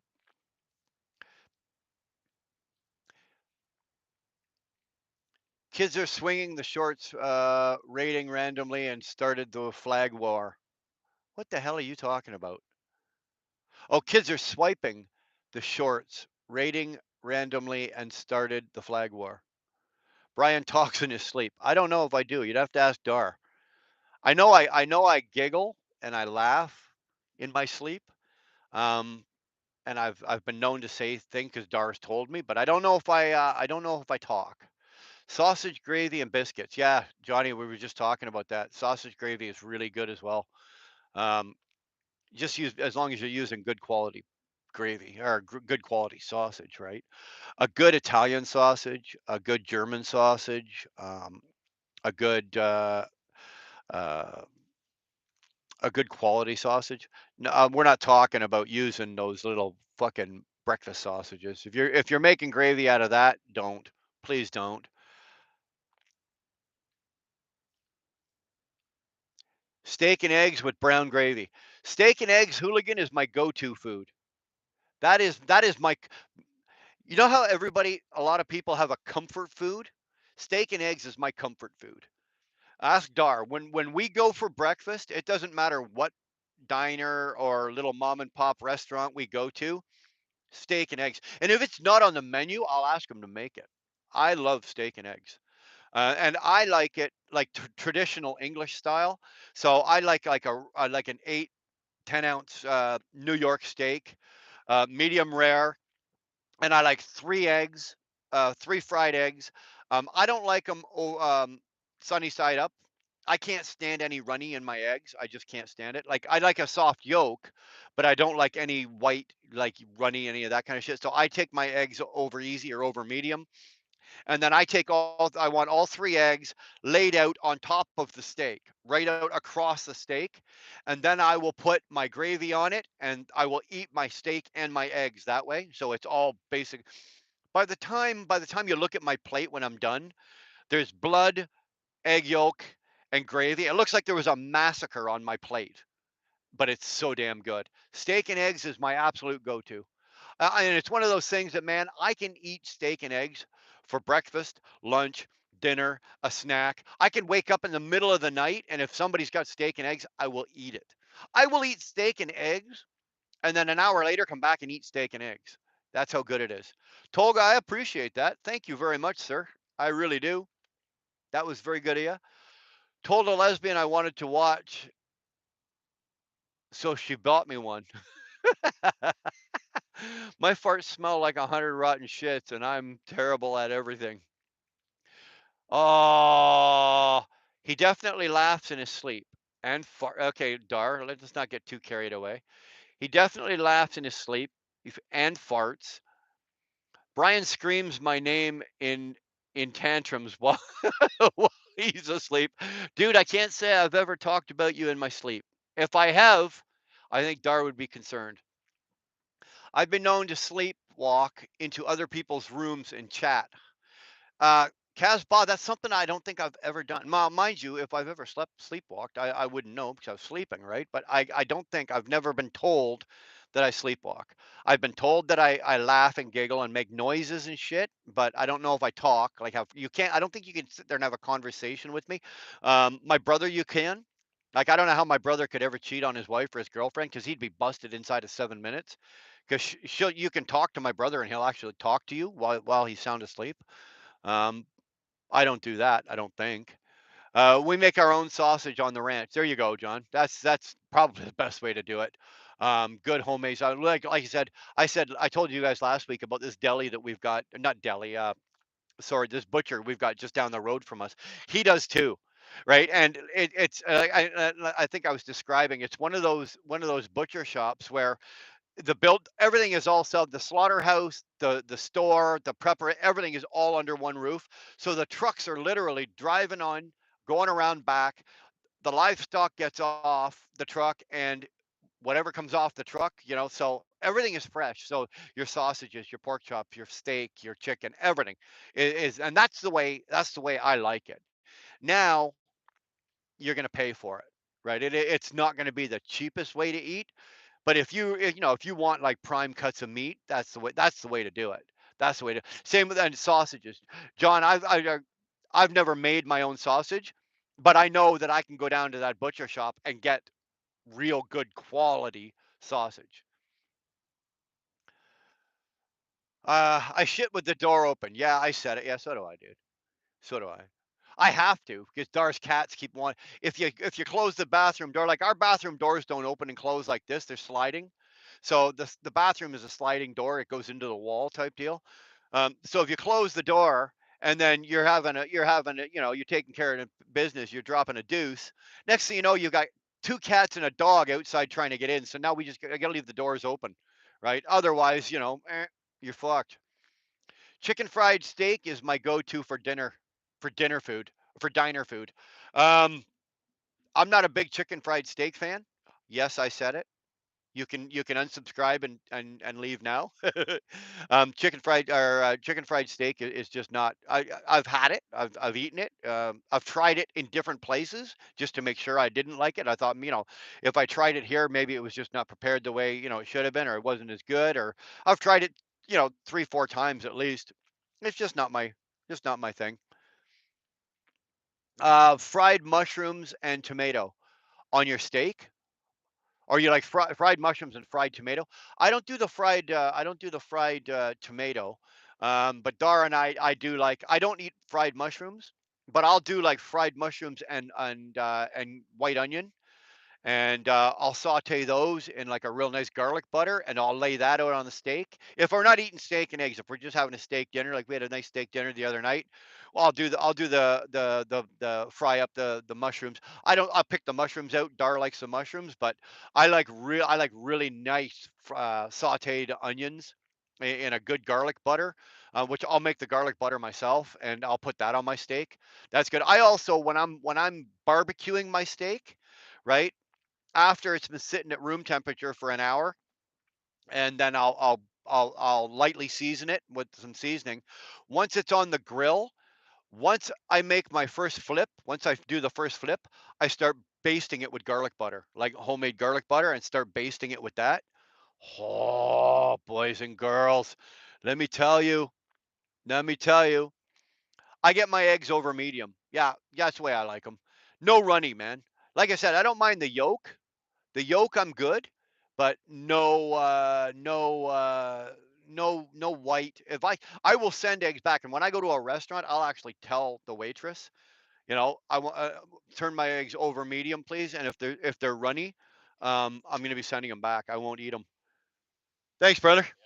Appreciate it. See you in the morning. My loads for tomorrow. He actually ran inside, saved me the walk. Egg farts. Okay, hooligan. Now we're talking. I'm sorry, Tyrannus. Now we're talking Darlene. Okay. Now we're talking Darlene. Egg farts. Okay, you give that woman deviled eggs or even boiled eggs. Oh, dude, there's got to be fucking. I'm going to be putting placards on her ass. Okay, like fucking like class 8 poison or no toxic, what class 2 poison. I mean, I'm putting hazardous placards on her ass, and she's always eating deviled eggs. She'll eat what, I don't know, a dozen deviled eggs, and then she'll climb into bed, and I just know this is not going well for me. This is not going to go well for me. So yeah, Dar is the egg farter. Oh, I didn't set it for you, by the way. Guard dog just says the wrong timing. Scrambled with Tabasco. I don't mind Tabasco sauce on scrambled eggs. Egg farts. Oh God. I love extra rare bloody steak. I'll eat rare. Anything less than anything farther than rare, you're getting into blue and raw. And I've had it. I don't mind it, but I like the center of my steak to at least be warm, right? So I like a good rare steak, and depending on the cut and where we are or what restaurant we're eating, I'll bump that to medium rare. But I like a good rare steak. I reckon you would be such a cool dad to have. Um, some of the kids will say yes, and some of the kids might say no. Who knows? Uh, I've been, I've never been sleepwalking. I sleep while driving too much to say in public. Yeah, well, Sterling, we've all done that. It's faster way than the walking for sure, Sterling. No cheap, no cheapest, but it is the best way. Fresh. Yeah, it's not the cheapest, but it's there. Fresh sausage like that, absolutely. We call it a mixed grill in Australia. Is that what you call like steak and eggs when you get all the trimmings and all the shit on it? Yeah.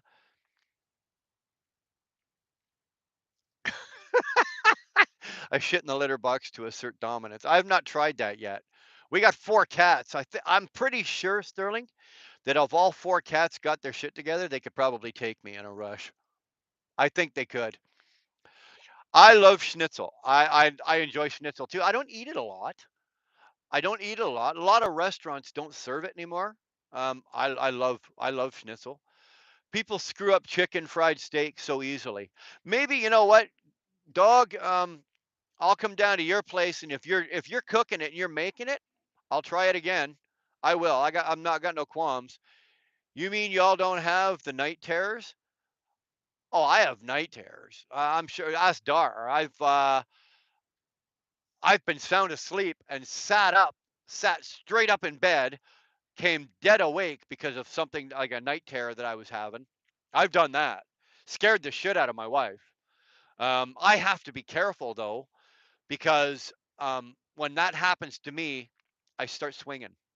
Right, I'll start swinging shots, and luckily, I've never clipped Dar with a shot, but it has happened. Believe me, I've had night terrors, um, and we're not going to talk about those. Steak. Yeah, Shannon, I hope, I don't know if you've been listening, but this whole time we've basically gone through all the meat food groups and how we all eat it. Oh, Jesus, it's so good. I make a mean chicken fried steak. I throw a ton of Tabasco in the batter. Well, again, like maybe it's just been the way that I've had it, and it hasn't been done, and maybe who knows? Don't wake me in a fit. I'll try. T-bone steak. T-bone is your favorite. I like a good T-bone. I had a T-bone steak last week. I had it with steak. Actually, I had it with steak and eggs. It was on the menu where we were. So I said yeah. Um, but the problem I find with restaurants, unless it's like a steakhouse or something, but if you're in just a regular restaurant, you get a fucking T-bone steak and it's that thin, right?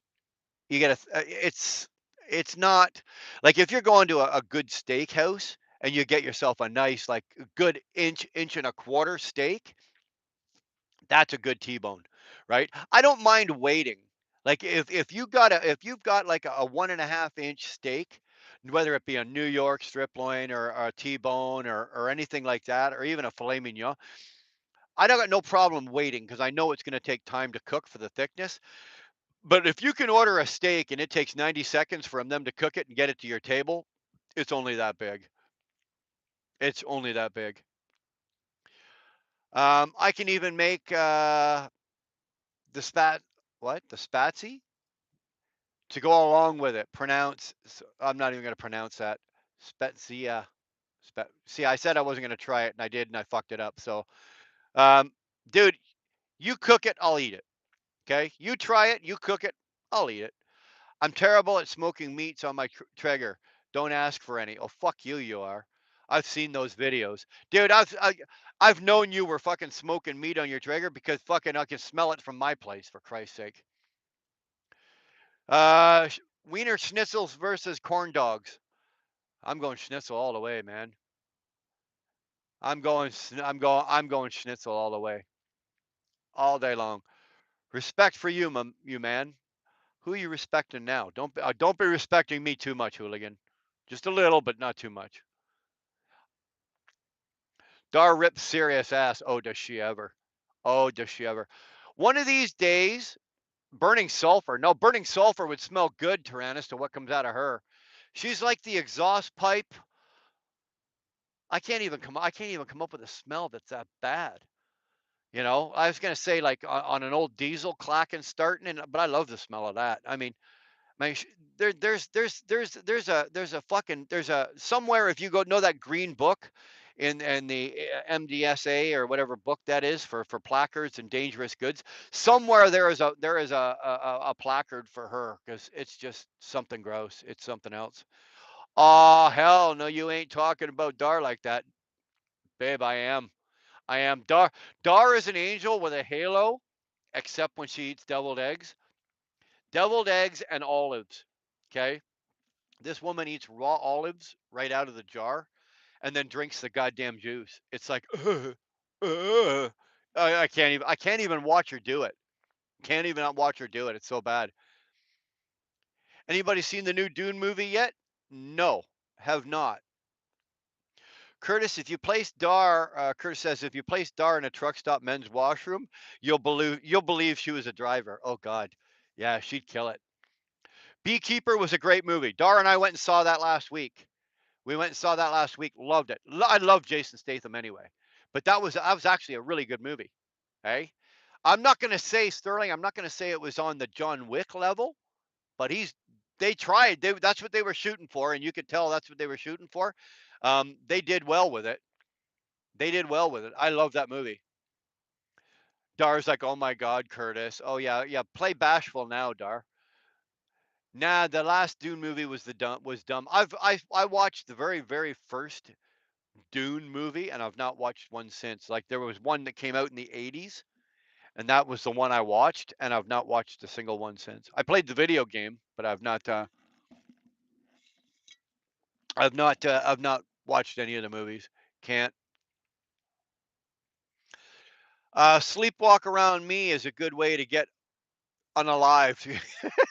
Yeah, yeah. I can't say that if I'm ever laying in bed and somebody comes walking into my room and they're sleeping and they're sleepwalking and I don't know the difference. Yeah, you're probably going to take a beating.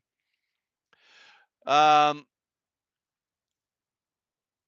yeah, dog, that DDP yoga, Dar is hooking that up for us. Okay.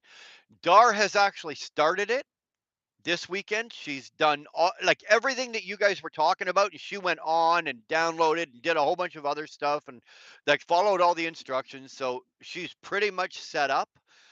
Um, and I think she's already started doing it. I have not. My start date is next Saturday. Okay, and I'm going to be doing the light chair. Like there's, you know. So I don't have to tell you, but it is finally hit, and we are going to hook it up. We are going to hook it up. Yeah, I did. Dar says I did all Dar's pictures today for her to submit. So we did all the pictures and everything that she has to do. So ribeye steak all day long. Ribeye is good. Love ribeye steak. New York steak. Love that. I, dude, I like all. I don't like a flank steak. Like if you're cooking like somebody's barbecuing up a flank steak, I'll eat it, but I'm not a big fan of it. Flank is more for like cutting up if you're making fajitas or something like that, and you're slicing it and cutting it and all that kind of shit.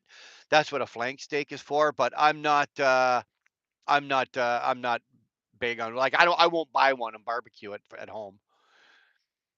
Tolga at Red Lady Legend. Aw, yeah, that's good. Dar's got it hooked up, Johnny. We're gonna give this a try. We're gonna. She already had. I think she's already checked out the cooking. Um, I think she's already checked out the cooking part of it. I've got another 2 hours before I have dinner with my family. I might just leave now and head out to their place. Well, dude. Well, hopefully we made you good and hungry. You're gonna walk in the door with an appetite. So there you go. Porterhouse. Oh, hooligan. Not like what do you? Would you win the lottery? Porterhouse steak. Love it. Can't afford it. Can't afford. Here's the funny thing, eh? You ever go into a really good steakhouse and have a order of filet mignon? Why are filet mignon steaks? They only come in 4 and 6 ounce portions. At least the ones that the nice steakhouses that I've ever been in, they're so small and they're like fucking $40, $45 for a filet mignon. Get I can eat three of them. I can eat three of them. Now the thing is, Dar will go and buy them from a place in town called Country Traditions, and she'll buy them already. They're vacuum sealed and everything like that, and they're frozen. And I'll bring them in the truck and do them in my my air fryer. Oh, oh. The only thing is, I can't make gravy. Not when I'm in the truck. Brian, you red ladies here. Hey, welcome. Thanks for coming in. You and Dar need to come visit. We will smoke you a tri-tip.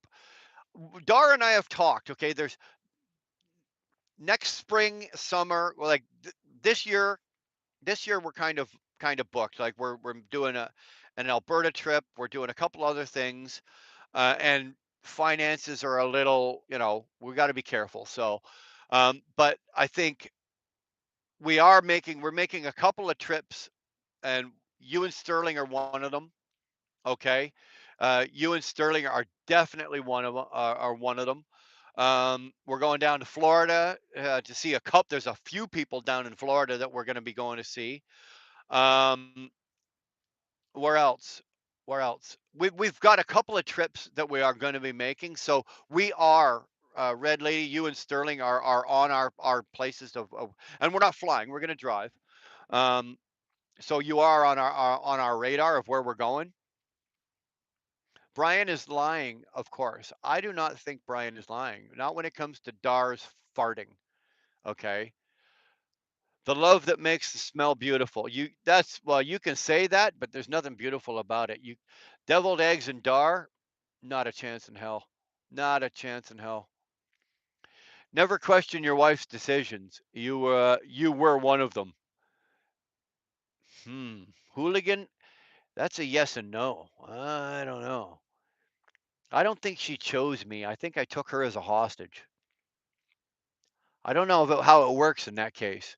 Hooligan, Dar and I have a long history. Like we were best friends before we even got married. Like before her and I hooked up as a couple, Dar and I were best friends before that. So Dar and I's history goes back before we've been married for 21 years, but we were like best friends long before that. A single. Mine takes a single. I've got fitted sheets on mine. Um, do I have the? I've still got the flannels on because it's winter. I have flannel sheets in the wintertime, but um, a single. I just use a single fitted sheet on my mattress on the bottom.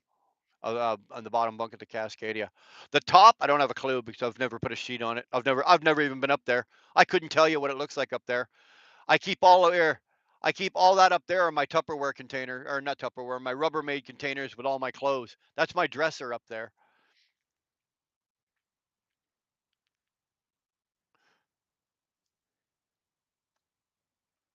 twin. I don't know. Is that what you guys call a single? A twin? I know that these are singles. Same as a single. Okay. Oh, somebody say asking me if I'm gay. Oh, jeez. No, my door swings one way. Ask my wife. I need to know before I buy ASAP. Yeah, singles, twin or single, Sterling, and make sure you get fitted. Don't fuck around with tucking them in and all that shit.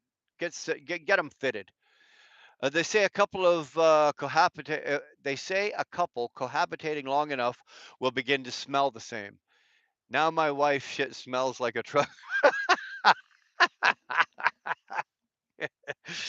Well, I SST. You're probably. I got nothing, dude. Congratulations, you just won yourself a free fucking T-shirt. Yeah, you staggered me. I don't have fuck. I got nothing. I got nothing for that. I got no comeback, no response. I will neither I will neither affirm or deny, confirm or deny that. You got me. um, go to wheelburnerexpress@gmail.com and send me your address, Tyrannus. You get you get a free T-shirt for that one. Not many people can stump me or shut me up. You did it. Congratulations, Brian. One of your new subs just came in. Bahaha. One of my new subs just came in. Who's that? Nico? Asking me if I'm gay. Uh, yeah, no shit, eh? Seems like you're interested in Brian, so I figured I'd ask. Well, don't be too interested. My wife's here. Red Lady has never farted in front of me. Are you serious? Oh my God. Dark and rip 'em. You ask any of the kids. I mean, she's gassed every one of the kids. Me, it did that, in the beginning when you first move in. You close the door, make a bunch of noise, turn the water on, open a window, when you're having your poop. Nowadays, no, forget it. No. Yeah, I saw it come up on the screen. Guard dog, the Facebook DDP group. Dark can go check it out. I can't copy that group for some reason. Okay, you guys are talking about that. Catch you around, guys. 690. Thanks for popping in, man. Appreciate it, man. You enjoy your dinner and enjoy your family, please. Might have to join the group. Thank you. Am I way behind? I was on top of these comments, but not anymore. I haven't bought a steak of any kind in a long time. Well, I'll tell you what, dude. When your package arrives, I want you to go buy a steak. Okay? Thank you, thank you. Oh, say when. Bird of beef. You got it. I will. Yeah, I'll tell you this, Tyrannus. I will put a good Alberta, like Canadian Alberta grade A uh, steak, like beef, up against like anywhere, like Kansas beef is world famous. Texas, whatever, Texas cattle beef, American, triple A Angus, blah, blah, blah, blah, blah, blah, blah. Bullshit. You take an American and take them into Alberta and give them like real good steak out of Alberta, and it's Alberta beef. They'll never eat steak the same way. They'll never go and eat steak the same way. Definitely book a load to the West Coast, stay for a week, and book a load back. Why would I want to go to the West Coast? There's nothing there. The West Coast of the United States is California, and I got no desire to step foot there. And the West Coast of Canada is BC, and all they are is just another version of California. I'm not going there. Not going there. Um, Brian and Dar definitely need to visit. Yeah, I'm telling you guys, like we're coming your way. We've just let's just get our shit in order here. It's probably not good when to be taking vacations or spending money on other shit when we can't afford to pay our bills here. So things are good here, but we want them to be better, before we start making decisions like that. So, Baha Dar exposing the secrets. What's she exposing? Did I miss something? That's because that's mainly because he keeps trying and I kept saying no. Oh, bullshit. Will be 31 years for my bride and me this year. Well, congratulations. 31 years. Good for you, man. 2-4. Congratulations, brother. Congratulations. That's a lot. That is a lot of. Yes, dear. Okay, dear. Yes, dear. That's a lot of that. Trust me, I'm at 21 and fuck, I'm probably on par with you. Send the girls away and me and Brian can trade pipe. Dude, if what I'm thinking is, and what I'd like to do is because Dar doesn't ride, but we can definitely we'll give Dar and the Red Lady a credit card and just tell them to fuck off for a while. And you and I, because if we come down, we'll do it. We'll do a couple of days, obviously, and you and I are going to jump on the hogs, and we're going to go. And I don't even have an expectation of where we're going to go. We're just going to jump, you know, pack a bag, and we're just going to go for and make a real good run and just hit some open air and have a good ride. If you're up to something like that, Sterling, that's my idea of like, let's go hang out. Let Dar and Red Lady do some damage to the credit cards for a bit, and then we can bugger off on the bikes for a bit. I'll never forget when he told me he wanted to get together, and I said no. Yeah, Dar shot me down. Dar shot me down. She shot me down like I nose dive went down in flames. You need to come see me in California. I'd come see you, but they revoked. You know what, Freeway? I don't know. Aside from you, I don't know anybody else in California. I would like for you as a friend. I would come to California. That I would step foot into California to come see a like that. But to get a load to go to California, hell no, hell no, absolutely not. But I definitely like if I was Dar and I were doing like a tour thing, and you were on the way in California, I would definitely swing in. I got no problem with that. I remember when Dar was afraid to rip ass in front of me until she did it, and I ran out of the. Now, okay, now it's 2-on-1, Dar. You're fucked. You're covered. Sterling saying she's the silent type. Yeah, yeah. And it's funny because hey, Dart back in the day, Dart go into the bathroom and take care of business. It'd be fucking minus 30 outside, and the bathroom window would be open. It's like I know what you're doing in there, right? I know what you're doing in there. Buy a steak. What the fuck is that?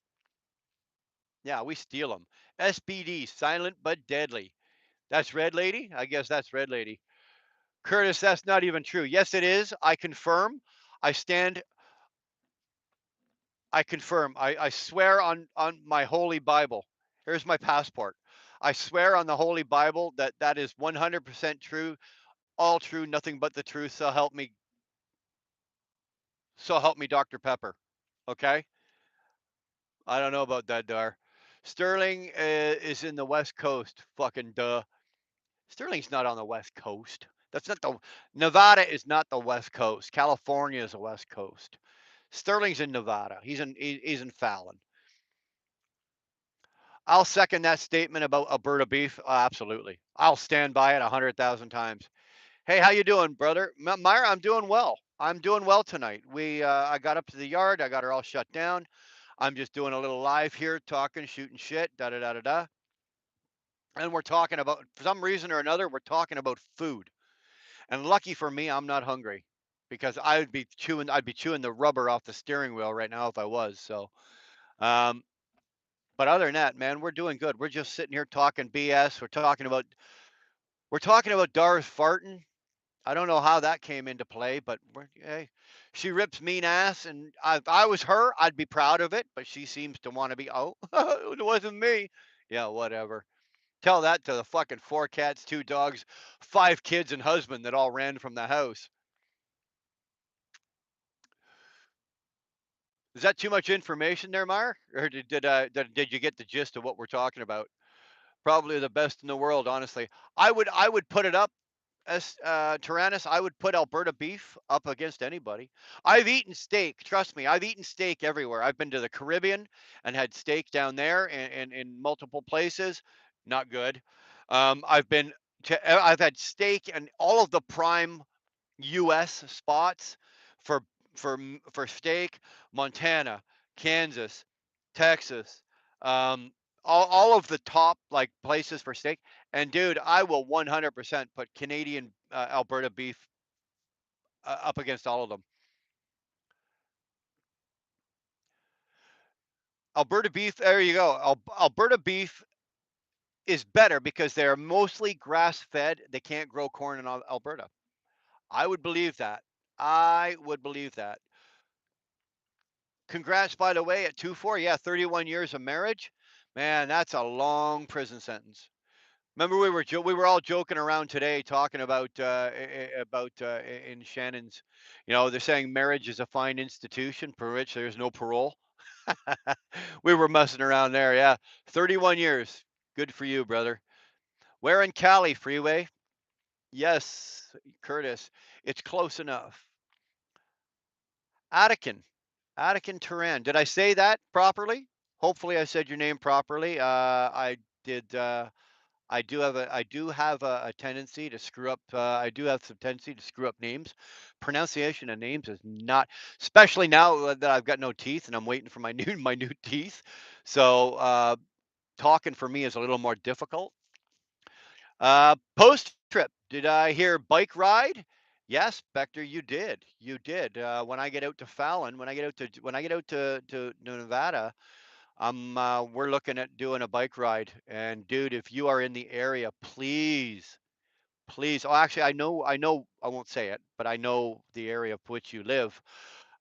Make the ride out, man. Let's do it. I'd love to. I'd love to go for a ride.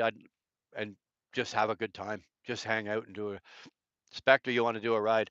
Oh, and by the way, Spectre, we're doing another beard shave this year. Freeway's already signed up to shave his beard again. I think Invader or Trucking with Liberty, Donnie. I think he's going to do it. Sterling says he'll shave his down to a goatee. I think I'm going to do it. So we're going to do another one this year. It was great having you in there last year. That was the shit. What we did last year. So we're doing another one, second week of July. We're gonna do it. Hey trucker, bro, how are you? Where is the journey? Right now, the where is I'm in Brockville, Ontario, Canada. Um, the journey this right now is I'm just sitting here. I'm parked. I'll be going to bed. I got to get up at about 1:30 in the morning and go to work. I'm gonna be doing. I've got a gig going right now, and it's a good little contract I negotiated for myself. Um, it's a good little gig. It pays well. So it's a little boring. I'm moving heavy, like it's a heavy haul load. These are heavy. I'm moving aluminum ingots, so um, it's a little harder on the truck. It's a little harder on fuel. But it's only a short trip. It's from here. I run 125 miles loaded. I come back empty, and I grab another one. I do two of these rounders in a day. It's good and easy, and it's a good money. It's a good contract. So it's a good journey going on this week. How long have I been a trucker? 32 years now. I've been an owner operator for 21 of them. 20 or 21 of them, something like that. 32. I'm old. I'm bloody old. Post trip saying hi to Tolga Recycled. Brian, what kind of bike do you have? I do not have one right now. I had a 92 Heritage Softail. I had now I am if I'm going to get another bike, and I will be exploring that. Um, I don't think I'm going Harley. be honest with you, hooligan, I think I'm going to be going, um, and some people are going to roll their eyes. I might be going Japanese. I think I've got a really good feeling about, and only because I've ridden them, is I'm really loving these Suzuki Boulevards. I don't know, hooligan, if you've ever ridden one. Um, I had a chance to pick up like a 2000, I think it was a 2008 Honda Sabre. Oh, gorgeous bike. He wanted 3,000 bucks for it. It had 48,000 kilometers on it. So what's that? I don't know how many miles that is, but um, he wanted 3 grand for it, and I missed it. It was I had the opportunity, I had the cash, and I went, let me think. I don't know, but and it was gone. So I missed that one. But I really, really, really, really enjoy these boulevards. You get the 1800 Boulevard. They get the M. Gorgeous bikes, man. Very forgiving, very soft, which is what I need from to ride. I need a softer bike. I need a forgiving bike. I never thought that I'd be riding bikes again because of my back and my injuries and stuff that I've done. But after riding a couple of these boulevards around and really like working them out, I can ride them. So I think if I do, I'm either going to look at like the boulevard, um, or do I want a Harley just because it's a Harley? I don't think so. Um, don't get me wrong, I like Harleys. I love them, but I kind of like these Japanese bikes. I like that Boulevard. I really like that Boulevard. I think that's what I'm gonna. That's the road I'm gonna be looking at. Definitely. Tolga saying hello to the post trip. How's it going, sir? Been a long time. Missed your conversation. Yeah, Spectre's been a busy boy. Yet I haven't seen him around. I have not seen him around. I think I'm not 100% sure. I think I was half asleep when I think you were in Best last week or the week before. But I couldn't keep my eyes open long enough to see what's going on. So, 2-4 Alberta beef is definitely the best. Yeah, Doty, Orange Country, Orange County, Orange County, California. Okay. Like I said, freeway. If I'm ever down there, I'd stop in. Tolga, just growing slow, working steady. Yeah, I hear you, man. Same here. That's all I'm doing. I'm just taking it nice and easy, trying not to break any parts, taking care of the truck and taking care of the business. Uh, Post trip, being busy is well though. It's all the same here as well. That's good. I lived in Huntington Beach for 10 years. I miss it so much. I've never been. I'm planning Sturgis week before or after. Oh. Hmm. Post trip. You ever been down to Bike Week in Florida, down in Daytona? You ever done that? Or Hooligan? You ever done Bike Week down there? We used to go down. We used to go down. Now I'm talking. This is a lot of years ago, but we used to go down and we'd watch the race, right? Watch Daytona 500, and at that time, you'd go down and watch the race, and then Bike Week was 2 weeks following that. So I don't know. You guys ever been to Bike Week down there? Let me tell you something, man. You go do that, you're never the same. You're never the same. I'm planning Sturgis week before and or after. Good, damn. I'd like to be there. Wheel burner. Next time you're at the Highbury Flying J, let me know. I came in late on your last live, just as you pulled in. AH, sorry, man. IH. Yeah, that would have been cool, but you know what? I didn't have the minutes to spare. I didn't. I was pulling in there only because I had to throw a quick jag of fuel on. I had to have a screaming leak, and I just wanted a coffee. Um, I was on a real tight schedule. I ended up running 840 miles that day. Um, So yeah, it was tight. So even if I could have called you, unfortunately, man, I didn't have the time. But it's one of those things. It's going to happen eventually because I'm through there, right? So I apologize, but it wouldn't have happened anyway, unless you were standing at the pump when I got there, and it would have literally been. a fucking 15-second, "Hey, how's it going?" "Oh, not again. I like my beard. It takes effort." Dude, it's for a good cause. We haven't come up with the charities this year yet though. We haven't decided what charities. We're gonna come up with, I guess, 4 or 5 again and let you guys pick. You know what it's like.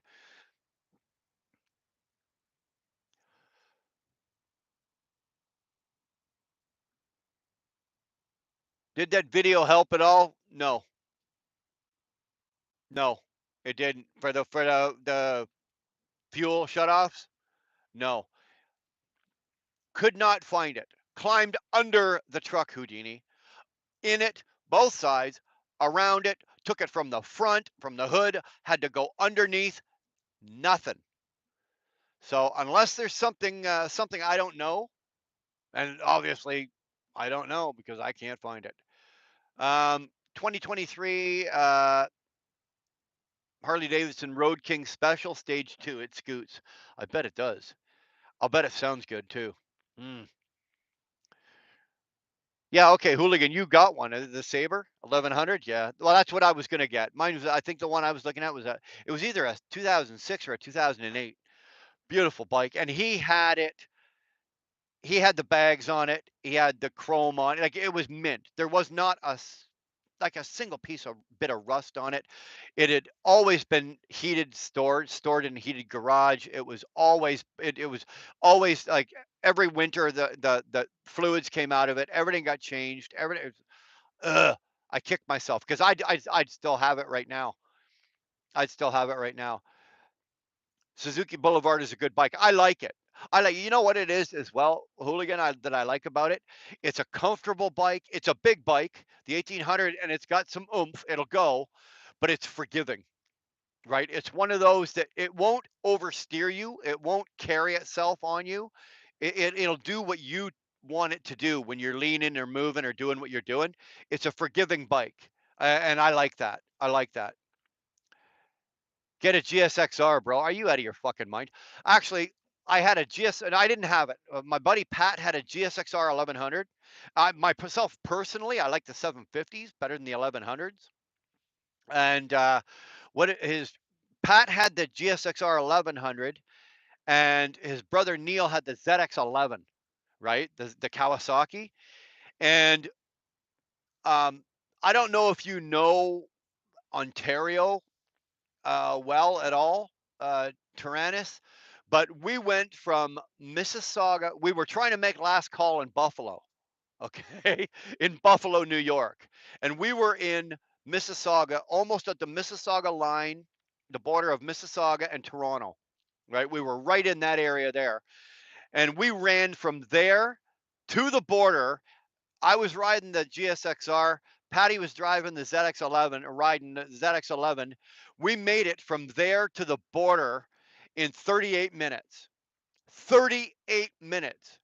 Dude, I won't even tell you what the average speed was. We went through a speed trap going through Oakville. The cop didn't even bother chasing us. That's how fast we were going. But I can't ride those rice rockets. I can't because you got to sit and the way they're. No, I can't ride them. They hurt me. They hurt me to ride those bikes. Those things kill me. My brother likes them. I don't. I would recommend a Honda Valkyrie. I really want one of those. The Yamaha VMAX was cool back in the day. Yeah, a very comfortable bike as well. Brian, Spectre Canadian Connection. Is it going to happen this year?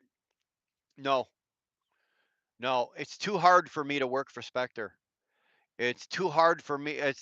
It's a lot for me to ask. It's the same thing as I investigated it slightly with Spectre, but I also investigated it with Jeff Like, and it's an added expense, and there's some other expenses that are going to be incurred by the carrier, which would be like Spectre's carrier. He owns his carrier, and Jeff Like, and it's got to be worth their while. Like to have it all set up for one guy, it's probably not worth it for them to do it.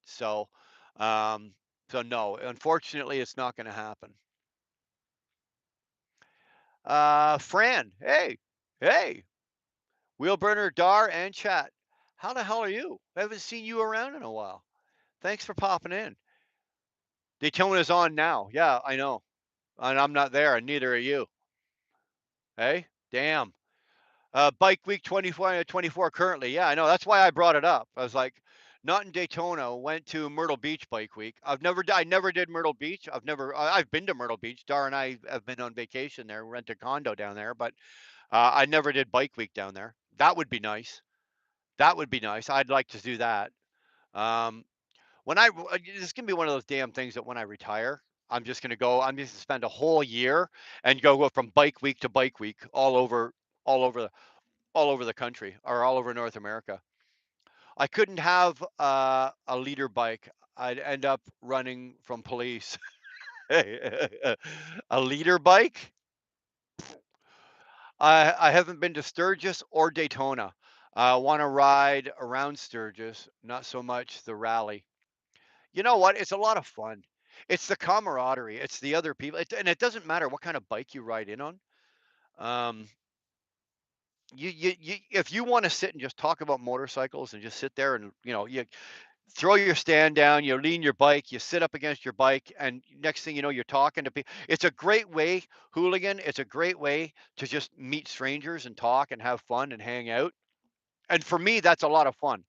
I love just talking to strangers. Look at it. Look at this, right? I will talk to. I can, and I can walk into a room full of people. There could be 100 people in there, and I don't know a single one of them. And inside of I don't know 5, 10 minutes, I'm talking to people. I just have that ability. I'm not shy like that. I'm not anything like that. I can do that. People are saying hi to Fran. Yeah, well, God damn it, Fran, come on, come hang out a little more often. Hello, I am Turkish.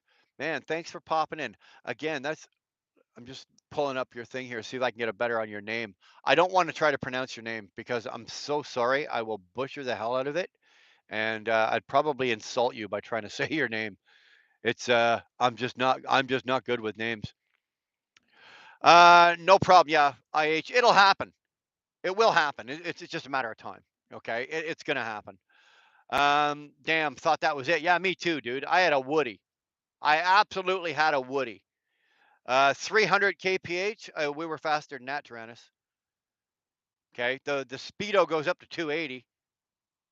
Speedo on those bikes goes to 280, and we were past that. That's normal. 1.5 hour drive. Hey Tolga, yeah, she's saying hi.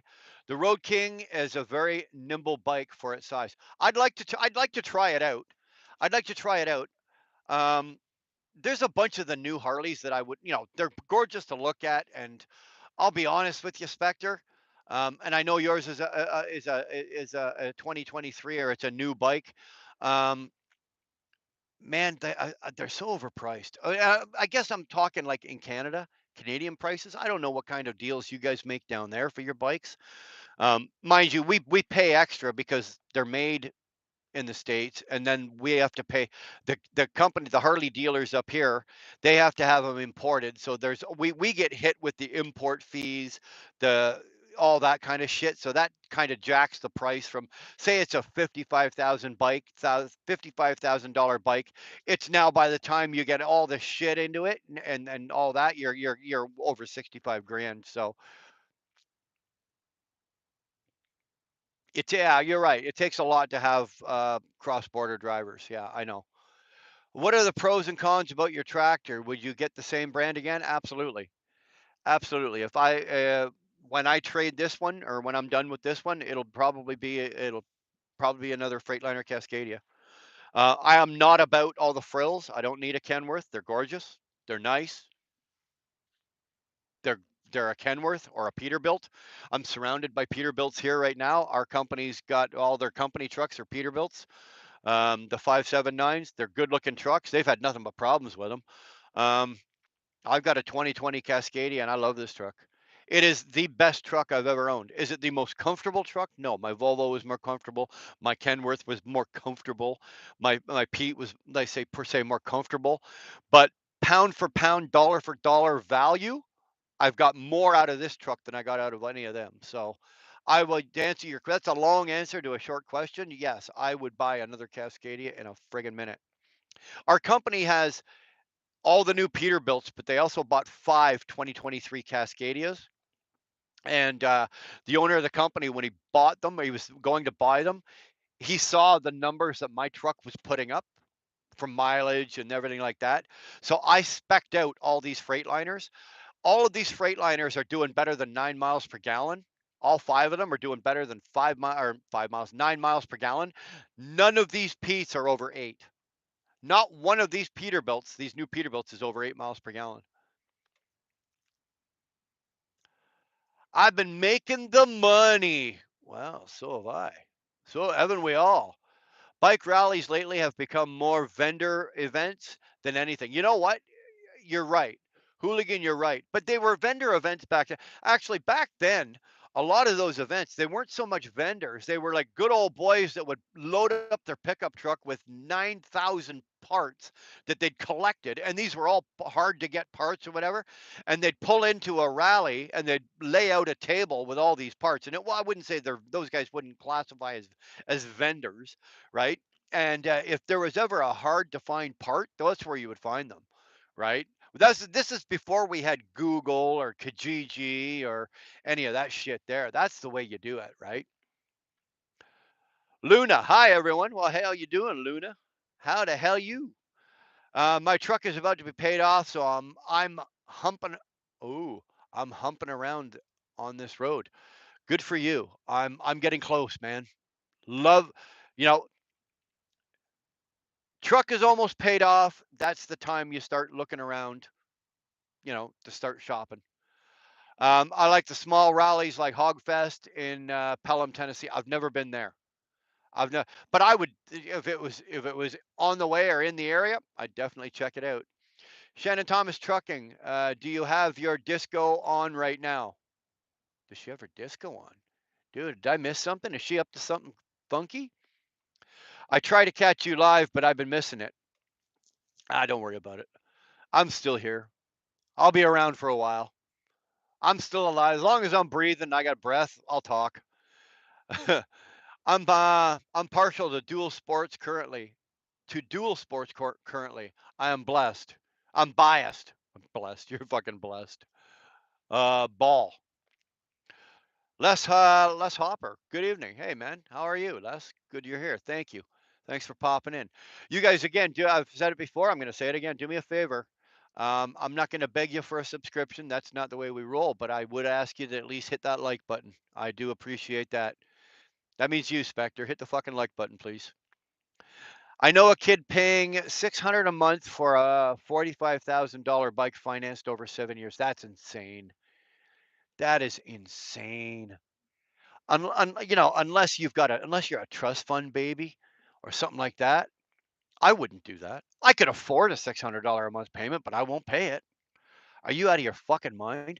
I can go get like a 14, 15, 16, 14, yeah, 14, 15, or 16 Boulevard, 17 Boulevard. Dude, I'm anywhere between 5 and 9 grand. Canadian. Canadian. Um, and finance. Why would you finance a $45,000 bike for 7 years? Especially if you're doing it now, Tyrannus. You know what the interest rate that kid's probably paying? That kid's probably paying 11 to 12% on that bike. $600 a month. Fuck, I guarantee you 290 of it's interest. Yeah, friend, that's right. That's a lot of money. Yeah, that's the other thing. He'll probably wreck it before he pays it off. Or what he'll do is he'll end up selling it, right? And still owe money on it, right? He'll have negative equity on the goddamn thing when he sells it in 3 years because he's still got 4 years worth of payments. The bike won't be worth what he still owes on it. That's the problem. Bikes are might not almost, bikes are worse than cars or trucks, right? When you drive a car off the lot or you drive a truck off the lot, you lose like 30%, boop, right off the top of the value of that car or truck. Bikes are even more than that. So in 3 years, if the kid's like, I want a new bike or I want a different bike or I want to upgrade, forget it, man. He's going to owe more on the bike than the bike is worth. He'll sell the bike and still owe 10 grand. SST, I know a guy who paid 10,000 for his Harley and lets it sit in the weather. I have never done that. I have never done that. I have always winterized my bike. I always put it up on a stand, take the wheels off, drain the fluids, give everything a good cleaning, good fresh over, and then I make sure it's nice and toasty, warm and comfortable. People don't understand 25% interest in 4 years is double the price. Well, that's the other thing. Yeah, right, Sterling.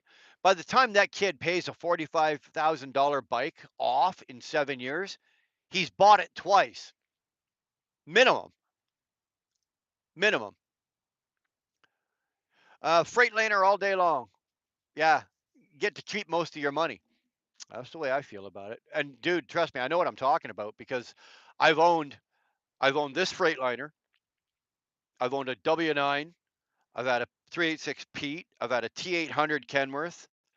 I've had a Mac CHXU 613, I think it was. I had another Cascadia, but I had another driver in that one, and the Mac, but I've driven them.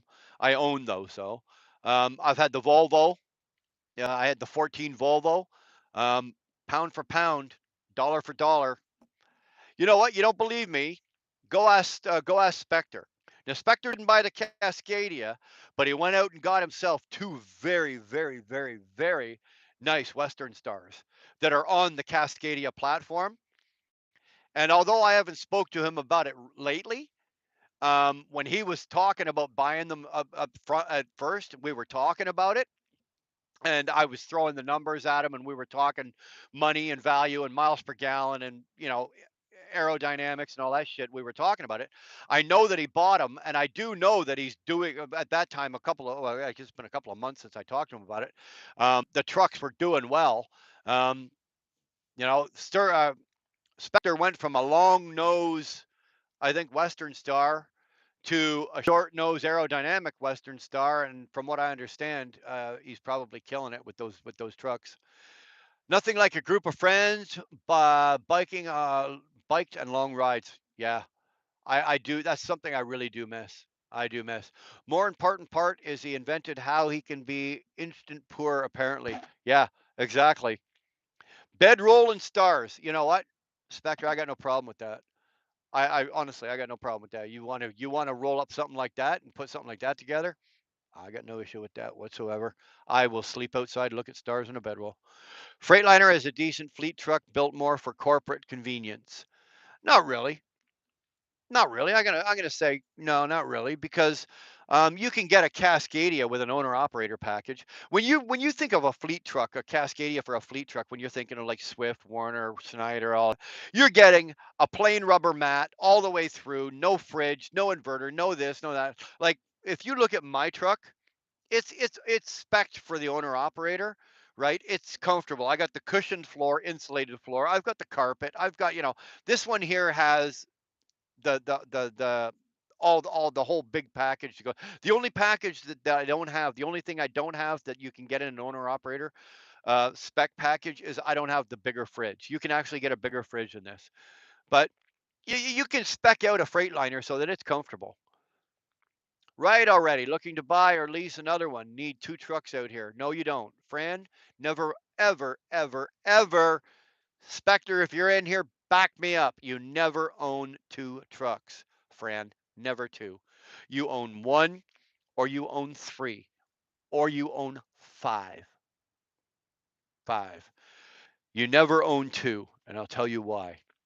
Unless they're paid for, okay, one truck, if you got a two truck fleet, you got two trucks and one goes down, one truck can't cover two, the responsibility of two trucks. But if you have three trucks and one goes down, two trucks can cover three. Okay. You never own just two trucks. Trust me, I know. I've been there. I've done it. I've been a multi-truck operator. I've done this a long freaking time, Fran. I know the ins, the outs, and I've heard all of the yeah buts. Okay. You never own two trucks. Trust me. Trust me. Pelham is hour and a half from Nashville, Tennessee. dude, I would go. I've, you know what? I've probably been right through it, hooligan, and didn't even know it. No, I don't. I'm installing some detail lighted trim in the interior right now. Oh man, so you're making a porn studio. You don't have a fans page, do you? A fans only? Shannon, Shannon. Peterbilt is for wannabes. I've owned a Peterbilt. They're nice. I got no problem with them. But the new ones, the issue is now is they're all the same now. Let's face it. Whether it's a Freightliner, it's a T680 Kenworth, it's a 579 Peterbilt, they're all plastic. They've all got, a million pounds of electronics in them and computers. They're all the same. The emblem on the front and maybe some of the features, you know, take that back. I ain't never buying another truck. All the rest will be leased. Just buying this one. Just say I did that. Yeah, you don't have, and that's the other thing. I don't buy trucks. I lease them, right? I run a lease for a 3 year. I run a 3 year lease or a 4 year lease, depending on the purchase price of the truck. Never. I don't ever buy a truck. There are benefits to buying and there are benefits to leasing. I am on the leasing. I lease all my trucks, which come out as the same. It comes out the same as a buying it, right? You still make your payments. Got a $1 buyout on the end. You own it. Blah blah blah blah blah. So Mac Volvo is for the rich and clueless. Geez, Curtis, where do you get these cliches? Do you sit there and just go through and just copy paste? I haven't, last hopper. I haven't caught you on here in a while. I'm down in Georgia enjoying the warm weather. Dude, I wish I was with you, man. I'd like to be down in Georgia, enjoying the warm weather. Here's Curtis. Curtis is just trashing all the truck brands. Brian, go to bed. Or go to bed, Brian. I will. International is for the driver that doesn't want to spend a lot. But international is also for the driver that likes being on the side of the road a lot. I love your hair. You look like Taylor Swift. Hannah, I don't know what to tell you, man. I've seen Taylor Swift and she don't look nothing like this. Now, Kitty craves with Dar. This is a short one. Uh, Max Design. Does that say Max Design is fire though? I like the new Mac Anthem. It's a good looking truck, but they're not very aerodynamic. I'm surprised Volvo went with that. Mac is owned by Volvo. If you take a a Mac like cab off of off of it, it's Volvo. That MP8, that red MP8 engine is a Volvo D13 they painted over. The MP8 and the D13 are the same motor. The Max, I think, with the exception of the rear suspension, I think that they kept that as Mac, so it's got the Mac suspension. Everything else on it is Volvo. It's a Volvo, except they put the Mac, like the Anthem body or sorry, the cab and the bunk on it, and they're not very aerodynamic. Right, you would think Volvo, being at the leading edge of aerodynamics for trucks, you'd think that they would have done something like that. Yes, instantly depreciates as soon as it leaves the lot. Yeah, I got you. This is probably my last bike. Harley's hold value really well. Hold value really well, same as Indians. Yeah, yeah. Indians actually hold their value better than the Harleys do, but that's only because they're not mass produced the same way. Like Harleys used to be better off, but hold their value because they weren't mass produced. Now they're, I would say technically, Spectre, they are. Uh, I would say they're mass produced. Indians are not quite yet. Detroit Power all day long. Yeah, I agree. IH guy because Volvo. That's all you need to know. Is the stream buffering for you guys as well? I don't know. Hopefully not. IH guy because Volvo. That's all you need to know. Okay, you guys having fun? Yep, the MP8 junk. I've never owned an MP8. I owned my Mac that I owned was a 2004 and it had the Mac Vision motor in it. It had the 460 Vision. IH, you couldn't kill that motor.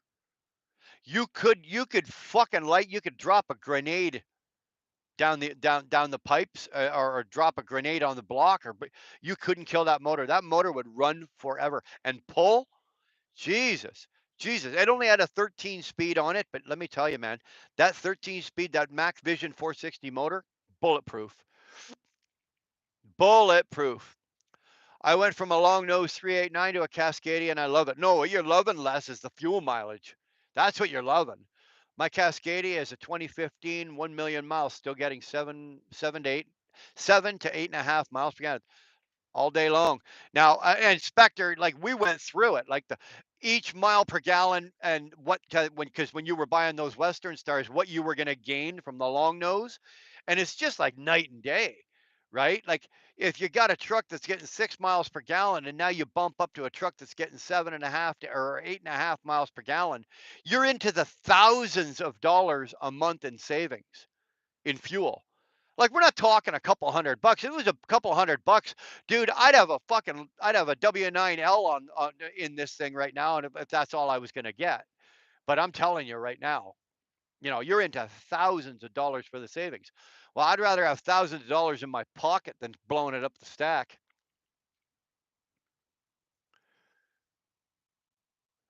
I'd love to have a coffee. Oh, you guys are falling in love. I think IH and Curtis are setting up a love date. No, Swift trucks or Spectre are spec'd pretty good. You get all the luxuries. Okay, friend. You know what? Maybe I'm wrong. I just assumed because Swift is, it's a huge fucking company that they just like went out and just did all the fleet trucks. One truck, two trailers. Guard dog. I own three. That's the way to do it. Two running and one backup. I never have a backup. I don't believe in that. I refuse to have one backup only because I refuse to have a truck sitting. I will never have a depreciating asset sitting on my property doing nothing but that's just depreciating. Okay, some people think okay, it's nice to have and it's peace of mind if something happens, I've got another truck I can jump into. But to me, it's a business, it's an asset, it's a tool.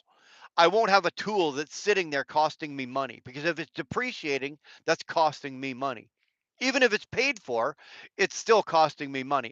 If it's a third truck and it's a spare truck, I'm putting a driver in it. That's just the way I that's the way I think business wise. Two running and a backup. Nope. Keep it an odd number. Always. Yeah. 3, 5, 7, always an odd number. If you're gonna buy another truck, you need 3, 5, 7, 9, 10. Thanks there, Professor Curtis. 10-4, you got it. Seems like a what? A vital tip. Three trucks, six trailers, and never lease. Never ever lease. We can have that argument another day. One of those stars is open, meeting a driver as a matter of fact. Oh, okay. You're needing a driver as a matter of fact. There you go, Curtis. Go drive for Spectre. No, LOL. I'm making a show truck. Duh. Matt's is coming up. Oh, you're gonna put your truck in down there, are you? That'd be good. That'd be cool. You're smart. I rather lease as well. More write-offs. Um, I believe so.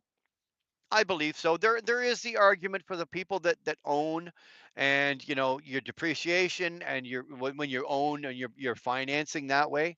You can. There's pros and cons to both.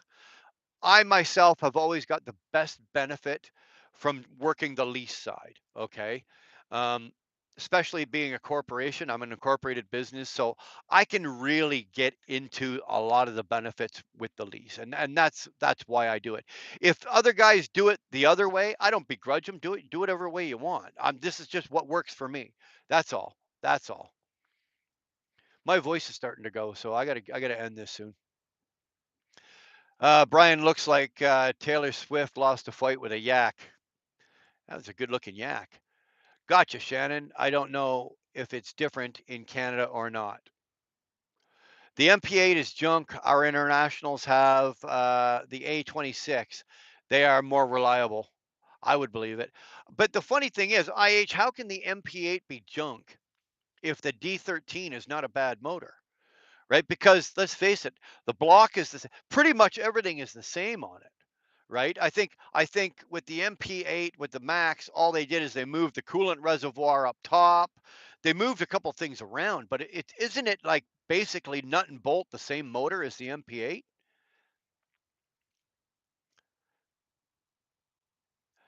Uh, had an '85 Mac R model. Never so happy when it blew up. An R model Mac. Yeah, you had the 350 in it? The 350 in that thing? It probably had a 10 if it was an R model Mac, you probably had a 10 speed with a 350. Oh, IH guy has the Scania motors. Have the Scania motors arrived non-EGR motors? I don't know. Brian doesn't have enough likes. Get to pressing. What do we got? We got 31 likes. Come on, folks, hit the like. Curtis, they can order them now. Uh, that's a Mac E7. Do you poop in your truck? Brandon, fuck no. Absolutely not. That is something we do not do. I will, in an emergency, I will hang on to the guardrail on the side or hang on to the running board on the passenger side while my truck is pulled over on the side of a highway. But I will not poop in the truck. Does not happen. Post trip says big gains. Yeah, damn right, eh? Gotcha. I heard truckers poop in bags. Some guys do. Some guys cut holes right in the floor.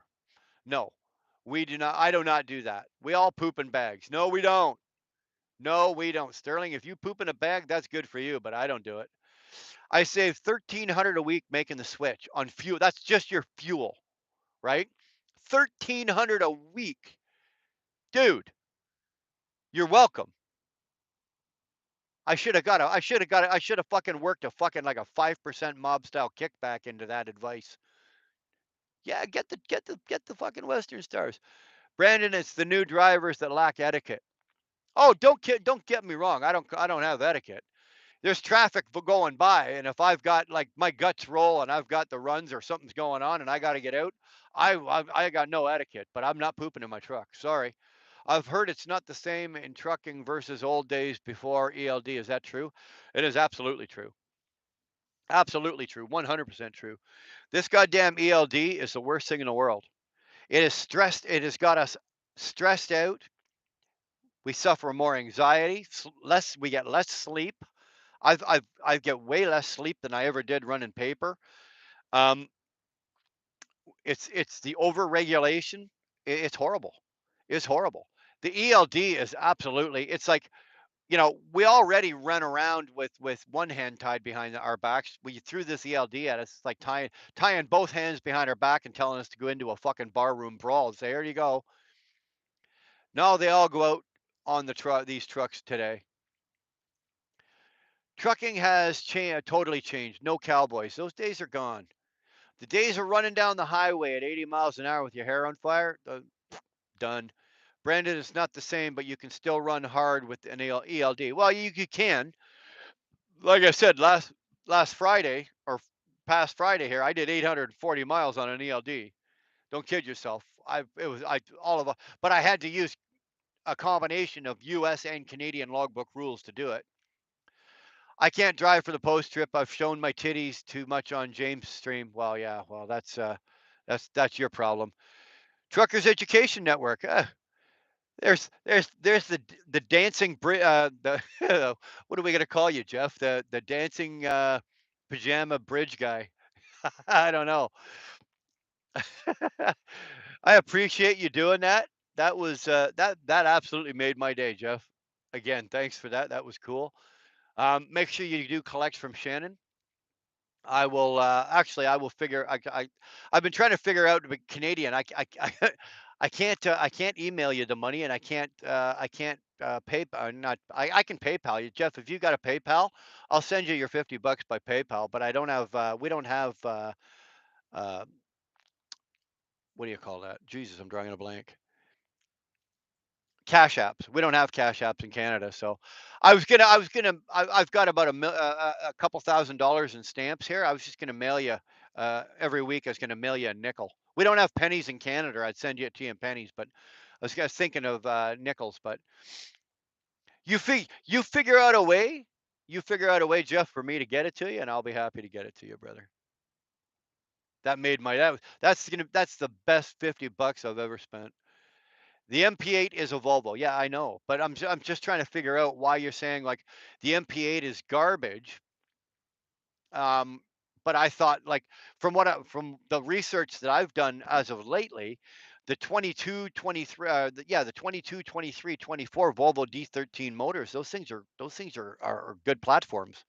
So I'm wondering why you're saying the or people are saying the MP8s. 350 with a 7 speed. That was with the R model Mac. I knew it was a 350. Loud as hell, eh? But it would pull. It would pull with the full of her arse, eh? That thing was beautiful. Loud as hell and hot. Oh man, your feet would roast on the floorboards with those things.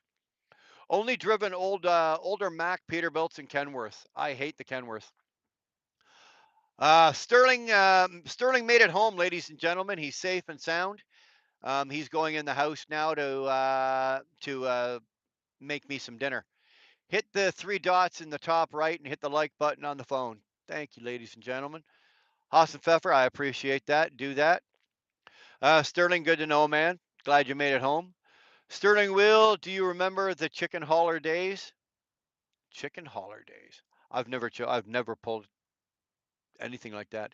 EL days mandate poop buckets. Well, that's when guys probably started pooping in their trucks.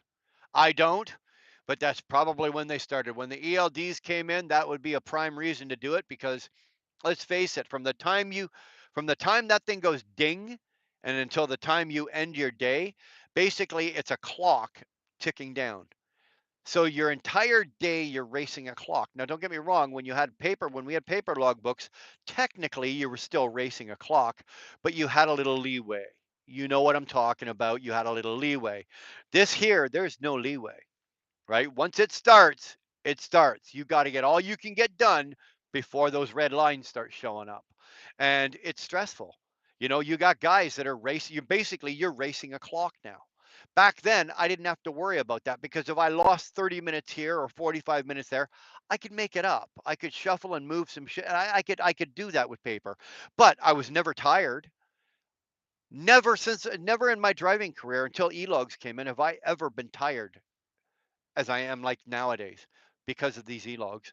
Now, lucky for me, the job I'm doing now doesn't need to be on paper. I can do it with the e-log and still have hours to spare. But damn, when I'm out on the spot market and I'm running regular flatbed freight or running regular van freight, man, it's all you can do some days. You know, and you'll look at your e-log and you go, damn, 510 miles. You know, that should have been a 650-mile day. You know, that should have been a 650-mile day, 510 miles, you know. And finally, I feel sleepy. I can sleep for a few hours. I truly appreciate the conversation, Mr. Bryan and all. You are all legends. Thanks, Tolga. It's nice that people like you appreciate the truck drivers and what we do out here and what we're faced with and how we have to work and the conditions we work under. I appreciate that. Thanks, man. And you are the bomb. Spend the money. Oh, you didn't say that, did you? Spend the money. She's gonna be standing there on Friday when I get home with her hand out, dude. Actually, Mr. Like, I have a better use for that. I know to pass. I've got somebody else I can pass that on to that probably needs it more than I do or you do. So if you're okay with that, I'll be happy to send it to you. But I've got another on the that could probably use that. No, all business are heavily regulated. Not all businesses are heavily regulated. That government has its hands in all of them. Um, yeah, it does.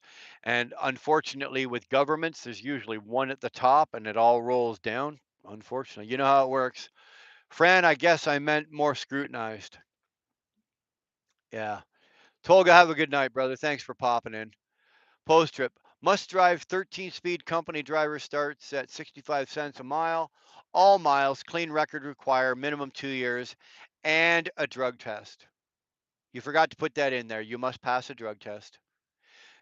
I'm just helping you out here, you know. That's because that's what I'm here for. That's how I roll, dude. Nah, some got it worse than us. I think the only industry that is more heavily regulated than us are pilots and air traffic controllers, dude. Be honest with you. Pilots and air traffic controllers. And I'll be honest, and I'll tell you this, if you work a 70-hour week and you take the money you made over a 70-hour week and you divide that by the hours, you're going to make $9 an hour, bro. 9 or $10 an hour. You can make more than that at McDonald's flipping burgers. Really. You can go work at McDonald's, Tim Hortons, Dunkin' Donuts. You can go frickin' anywhere and make more than $10 an hour. If you take an average company driver and you work a 70-hour week, even as an owner operator, right? As an owner operator, you know, you probably break it out. You're going to make somewhere around 18 to $20 an hour. Watch the men, toys, and machines that built American History Channel. You see what I mean?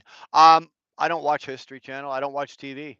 Fran, it's one of those things in my house that it's just TV is not something we prioritize. We do watch movies, right? We'll watch movies. Like we got Netflix and we got Amazon, but I don't have regular TV. I don't have any of that. I don't watch news, like cable TV news. I don't watch any of that.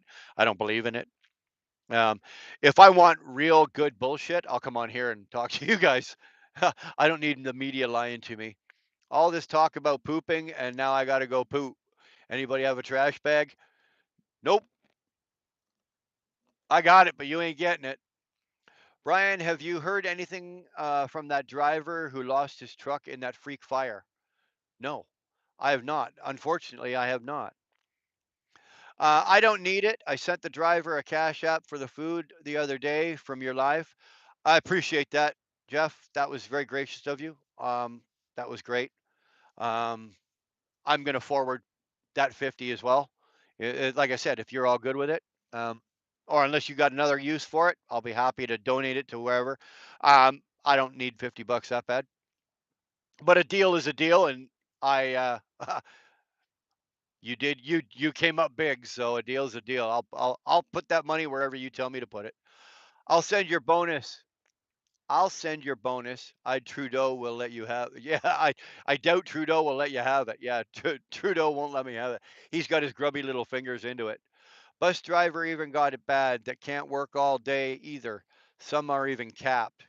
I didn't know that about truck drivers. I really didn't, or bus drivers. I could you guys see me as a bus driver with like 26 or 30 squawking kids sitting behind me? Oh man, that's got disaster written all over it. I just couldn't do it. I might be able to do it with the little kids because they're just back there giggling and laughing and it would be the first bunch of like if I had a busload of like high school kids and the first kid that put their foot up on the seat in front of them and I said, "Hey man, take your foot down, please," and the kid went like, "F you." That's it. That kid loses. That they're going to be surgically removing that kid's Nike out of his ass, right? I just wouldn't have any part of that. So, yeah, I don't think I do well as a bus driver. I really don't. History Channel free on YouTube. It's a whole playlist. Oh, okay. I'll check it. Be honest, again, friend, I don't spend enough time in front of my TV. I couldn't tell you what options if I went on my TV, I know if I've got like all the rooms have smart TVs, so I can go on there and look up YouTube. I can get YouTube on my thing. I can get all that kind of shit because the apps are there, but I don't know what comes with what. I do what I want with what I've got there. Um, History Channel free on YouTube. I'll check that out. My TV hasn't been on in 2 years. I'm surprised Trudeau hasn't been JFK'd yet. Well, don't even talk like that. Don't even talk like that. I shouldn't even have said that. Keep the money. We will let Shannon off the hook. She's sweating. Ronald, that was Humberto. He bought another truck and he is doing fine. Good. I have not spoken to Humberto. I know that he bought another truck. I I actually saw the pictures of it. He sent pictures of it to Dar. Um, beautiful, beautiful truck. No. Yes, I am stopped. Is that why you popped in? You're not crazy about those driving lives, eh? I can understand it, Mr. B. Some guys, some people like it, some people don't. You know what? It's a good way to pass the time, and it's a good way to just shoot the shit and everything when you're driving. It shows people what we're doing out here. Um, that way people, I like it, the driving. Some people don't like it. If it's not your thing, I certainly respect that and appreciate it. But I'm glad you're here now. Thanks for popping in. You know we love you. You're one of our long timers. No bus driver is not a good job. They got unions. Damn. Unions. Yeah. I'm still doing the ingot thingy. Yeah. Dude, as long as that contract is in play, I am going to do it. I can't I make more doing ingots. Like if I do 3 days of ingots, I make more in 3 days of ingots than I would running a full work week, 6 days on the road. After the 3rd day, I've actually made more. I don't even have to work 3 days. That's how well that contract pays. So, I'm gonna milk that for every penny and every minute and every ingot I can get out of it. That is not something that I'm giving up very quickly or anytime soon. Um, do you run into reindeer in Canada like we hit white-tailed deer down here? Reindeer, not so much. Um, Up around my area, it's whitetail. Like I smoked one with Dar's Honda Civic. Just smoked one. Dara and I were on our way to the airport. We were actually on our flying out to Calgary. We were driving to the airport in Toronto. We were going come. We were like 5 miles from the house, coming down. And I said to Dara, I go, hey, check out the deer. And it was standing like it wasn't on the road. It was just standing off in the ditch. And I said, hey, Dar, check out the check out the deer. And I didn't even say it, and the damn thing ran right up, and we smoked it with Dar's Civic. The Civic took more damage than the deer. But yeah, we've got deer up where I live. We've got deer, coyote, bear. We had a bear actually before we had the fence put on the property, and the back was fenced now. But before that, we had a bear actually come on in the middle of the night when none of us were awake. Came in onto the property, rummaged around, made a little bit of a mess, took a dump, and I'm not kidding. I shit you not. This is not a lie. Took a massive steamer middle of the yard and walked out. And my entire back of my property is heavily bush. Like there's a heavy bush, thick bush, and you can see where the deer or the moose or fuck, make up your mind, Brian. Where the bear literally walked right through it, just trampled down. You or me are not big enough to trample that kind of those trees and that shrubbage and shrubbery and shit like that. This bear walked right through it, made a little bit of a mess, took a great big poop right in the middle of my backyard, and buggered off. Bears crap in the forest. Well, I can honestly say, does a bear shit in my backyard? Yes, he does. That deer hit me. Well, it's one way or the other. Any way you look at it, it caused a whole crap load of damage to the front of Dara's car. And here's the shitty thing too. She hadn't had it that long. It was brand new. Like we just bought it, and it was. I won't say it was brand new, but it still had the new car smell in it for crying out loud. Yeah. Uh. Yeah. Yeah. Exactly. She didn't even have it in here. Bears crap and Dar. That'll not help the resale. Hooligan, it's a 2019. We bought it and brought it brand new in 2020, and she's got 260,000 kilometers on it. So, Curtis, Google that or figure that out. 260,000 kilometers. How many miles is that on a 4-year-old car? Like she has mileage the shit out of it. We're not selling it, right? We're never going to sell it, Hooligan. That car is just going to drive it till the wheels fall off and it gives up because there's no resale value in it, right? With that kind of mileage on it. Plus, it hit a deer. The car hit the deer. I didn't hit the deer.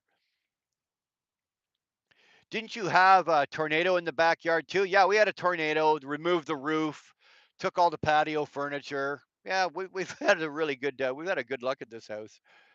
Bear scat is massive. Dude, I needed.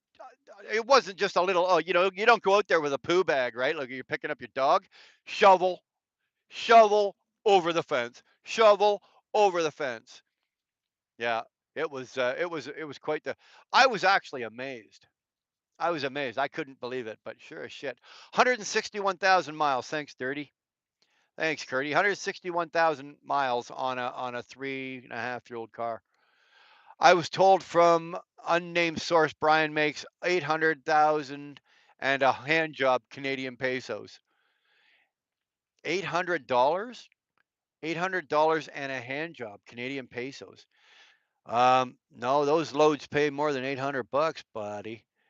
The hand job I can neither confirm or deny. 161,000. I hit a deer once, most expensive meal I ever had. Dude, let me tell you, if it wasn't for the fact because she's got the Civic Sport, so it sits a little lower. We clipped it. The deer actually, we took its legs out. It went up, rolled over the car, took the mirror off, crumpled in the front of the car. For some reason the airbags didn't go off. Crumpled in the rad and all that shit. The thing went right over the car, scratched the top of the car, scratched the back of the car, and by the time I got the car pulled over, the deer was up and gone. Like the deer like got up, shook it off, went, all right, see you later, and fucked off.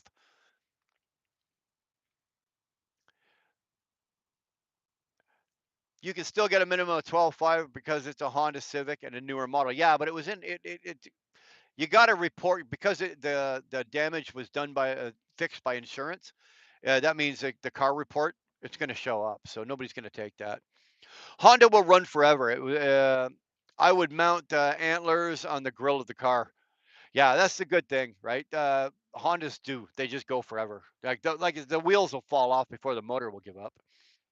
I can get way more than that right now, Curtis, because they are crazy expensive. Problem as well is the mileage is high. I'll probably just keep it and pay it off. Brian doesn't have a hand job type smile. Just saying, Curtis. No, no, there's no smile. Look at these hands. These hands weren't made for hand. Although I do have large hands. Like look at that. Look at the hand. I've busted every knuckle in this fucking hand. Jesus Christ, eh? Look at these fuckers. Although you probably don't want to get hit with that. Sell it soon, Dar. Used prices are dropping fast. It's not worth selling, IH. Like she wants to get, or we want to get her. We're going to get her a CRV. We've had really good luck with Hondas, right? Um, we've got really well. I don't drive Hondas. Dar always gets them. We've had and these are all brand new. We always buy them brand new. I bought her back like way back when we started with Hondas, like in 2008. I bought her the Honda Odyssey van. She mileaged it out before that van even quit. It went forever, and then from there we went to a Honda Pilot, the SUV. Bought her brand new that with extended warranty. She ran that one out, mileage that one out 200 and something thousand. Um, from there, she went to what'd you get after that? The Civic. Yeah, we traded the Pilot in, got the Civic, so now she's got the Civic, and we've never had an issue with any of them. There was a couple of recalls that they went in for recalls, but other than that, that car, those Hondas are fantastic. And I had like a '99 Civic. It was hunter green 5 speed, and that thing had like 300,000, 300 plus thousand on it, and it was still going, still going. Beautiful, beautiful. That's exactly what they are, Sterling biker bar hens. Brian has vaginal fists, fist hands. I would not say tears are Brian's lubrication. Yeah, tears are my lubrication. Thank you, pal. Thank you. Why sell a car that runs perfect? No, you're right, Sterling. As long as she like, and she uses it for her business, right? So it's a business car, and she runs a lot of miles. She does a lot of with her business. She's here, clients all over the goddamn place, and it's still a great highway car. You can still park park the cruise control at 75 mile an hour, and she hums along. It's got a 6 speed, or sorry, an 8 speed auto, right? So the thing just sips fuel. It's got a 45-liter tank. I don't know how many gallons that is, but a 45-liter tank, so it's still fairly cheap to fill. Um, the problem with it, there she says, yeah, it's harder for it's almost impossible for me to get in and out of. Right? It's like I need a crane to lower my butt into it, and I need a crane to help me get out of it. Dar has actually, in certain times, it's been so bad where my back is so bad and my hips are so bad. She will actually sit in the passenger seat and she's got to push. Like I'll open the door, kick the door open with my foot, swing my legs around, and she will push me out the fucking car because it's that bad. Mine pushed the hood radiator in as well, everything behind it, and we had to cut it out part of the frame and be towed at 2 a.m. in Nowhere Land, Indiana. Good times. Believe it or not, even though we were only 5 miles from the house, um, being only 5 miles from the house, I was able to turn the car around and get it back to the house, and no damage was done to the car. Well, besides what the deer did, right? So the car actually survived back, and then it got towed from there. We didn't even stick around. Actually, we clipped the deer, turned the car around, called my daughter, turned the car around, drove it back to the house, jumped in my daughter's car, and went to the airport. We dealt with it. We got back, or we called the insurance company while we were in Calgary, but yeah, didn't deal with it. Exactly. Keep it, drive it, and maintain it. Yeah, keep going till it won't go anymore. That motor is good for at least 300,000 kilometers, so I'm not too concerned about it. I am so glad I am retired. I am so glad that I'm so glad you're retired too. Well, duh, get a Honda bike, then two. then, you know what? I got no problem with the Honda bikes as either. It's a great car though, and really good on fuel. Dar, they make rally kit suspensions for those cars. Raise it. No, we're not doing that. Give it a break. It has just over 250,000 clicks on it. It will be 5 years in May. Yeah, not bad. And like I said, it's not cost us nothing except for fuel and tires. Oil changes, fuels and tires. Can't complain about that, man. Really, I can't. It's done its job. It's the car doesn't owe us nothing, right? We've clipped a deer with it, and it's still kept on going. So I got no problem with the Hondas. Dar, I do the same. I run my Fords 10 years, almost 500,000 Ks on them. That's the way to go. Sterling, I am going to bed. I'm all caught up on the comments. You guys can't type that fast, so fuck you. Here's a challenge: run it as long as financially possible. I want to see a minimum of 400,000. I bet you, Curtis, that's not even a challenge. That Civic will go 400,000. We'll probably still have it because I want to buy her a CRV. Um, because I want her to have the all-wheel drive. So I got no problem with that. But we'll keep that Civic. I'll probably just keep the Civic and put one of my daughters in it that's living at home. So Maddie will probably take the Civic, Curtis. Why not? If it's going to go to 400,000, right? Wheel burner on wheel burner on a Honda Goldwing. Um, you know what there's no problem with a Goldwing. They're beautiful. They're expensive. They are beautiful. I can't get over the sound of it. It sounds like a sewing machine, dude. It sounds like a sewing machine. You know, gorgeous bikes though. It's it's one of those bikes that if you had a credit card and you lived on the road, that's the bike to have. I'm not like-minded enough for a Goldwing. Yeah, there you go. There you go. All right, you know what? F you all. That was for Sterling. Um, I'm done here. I've had enough. I'm going to bed. I'm going to go in and have a leak and then go to bed. Look at this. I did it again. 20 to 9. Yeah, I got to get up in 4 hours. Thanks, guys. This could be a short one. Screw that. Good night, Brian. Got to be up at 4 a.m. Work 12 hours. Oh, only 12 hours. Oh, what do you do with the rest of your time? Oh, you'd make a lousy truck driver, Curtis. Then 5 hours on Saturday. Well, hey, I work Saturdays too. We'll have a great night and be safe. Thank you, Mr. Bees. Thank you for stopping in. Appreciate it. Sleep tight. Thanks, friend. You guys, everybody hit the like on your way out if you haven't already done it. Appreciate everybody. I do owe you guys a song. It ain't going to be tonight. You paid for the song. You'll get the song. It's not going to be tonight, though. Anyway, guys, later. I'm out. I'm gone. I'm sleepy. Bye.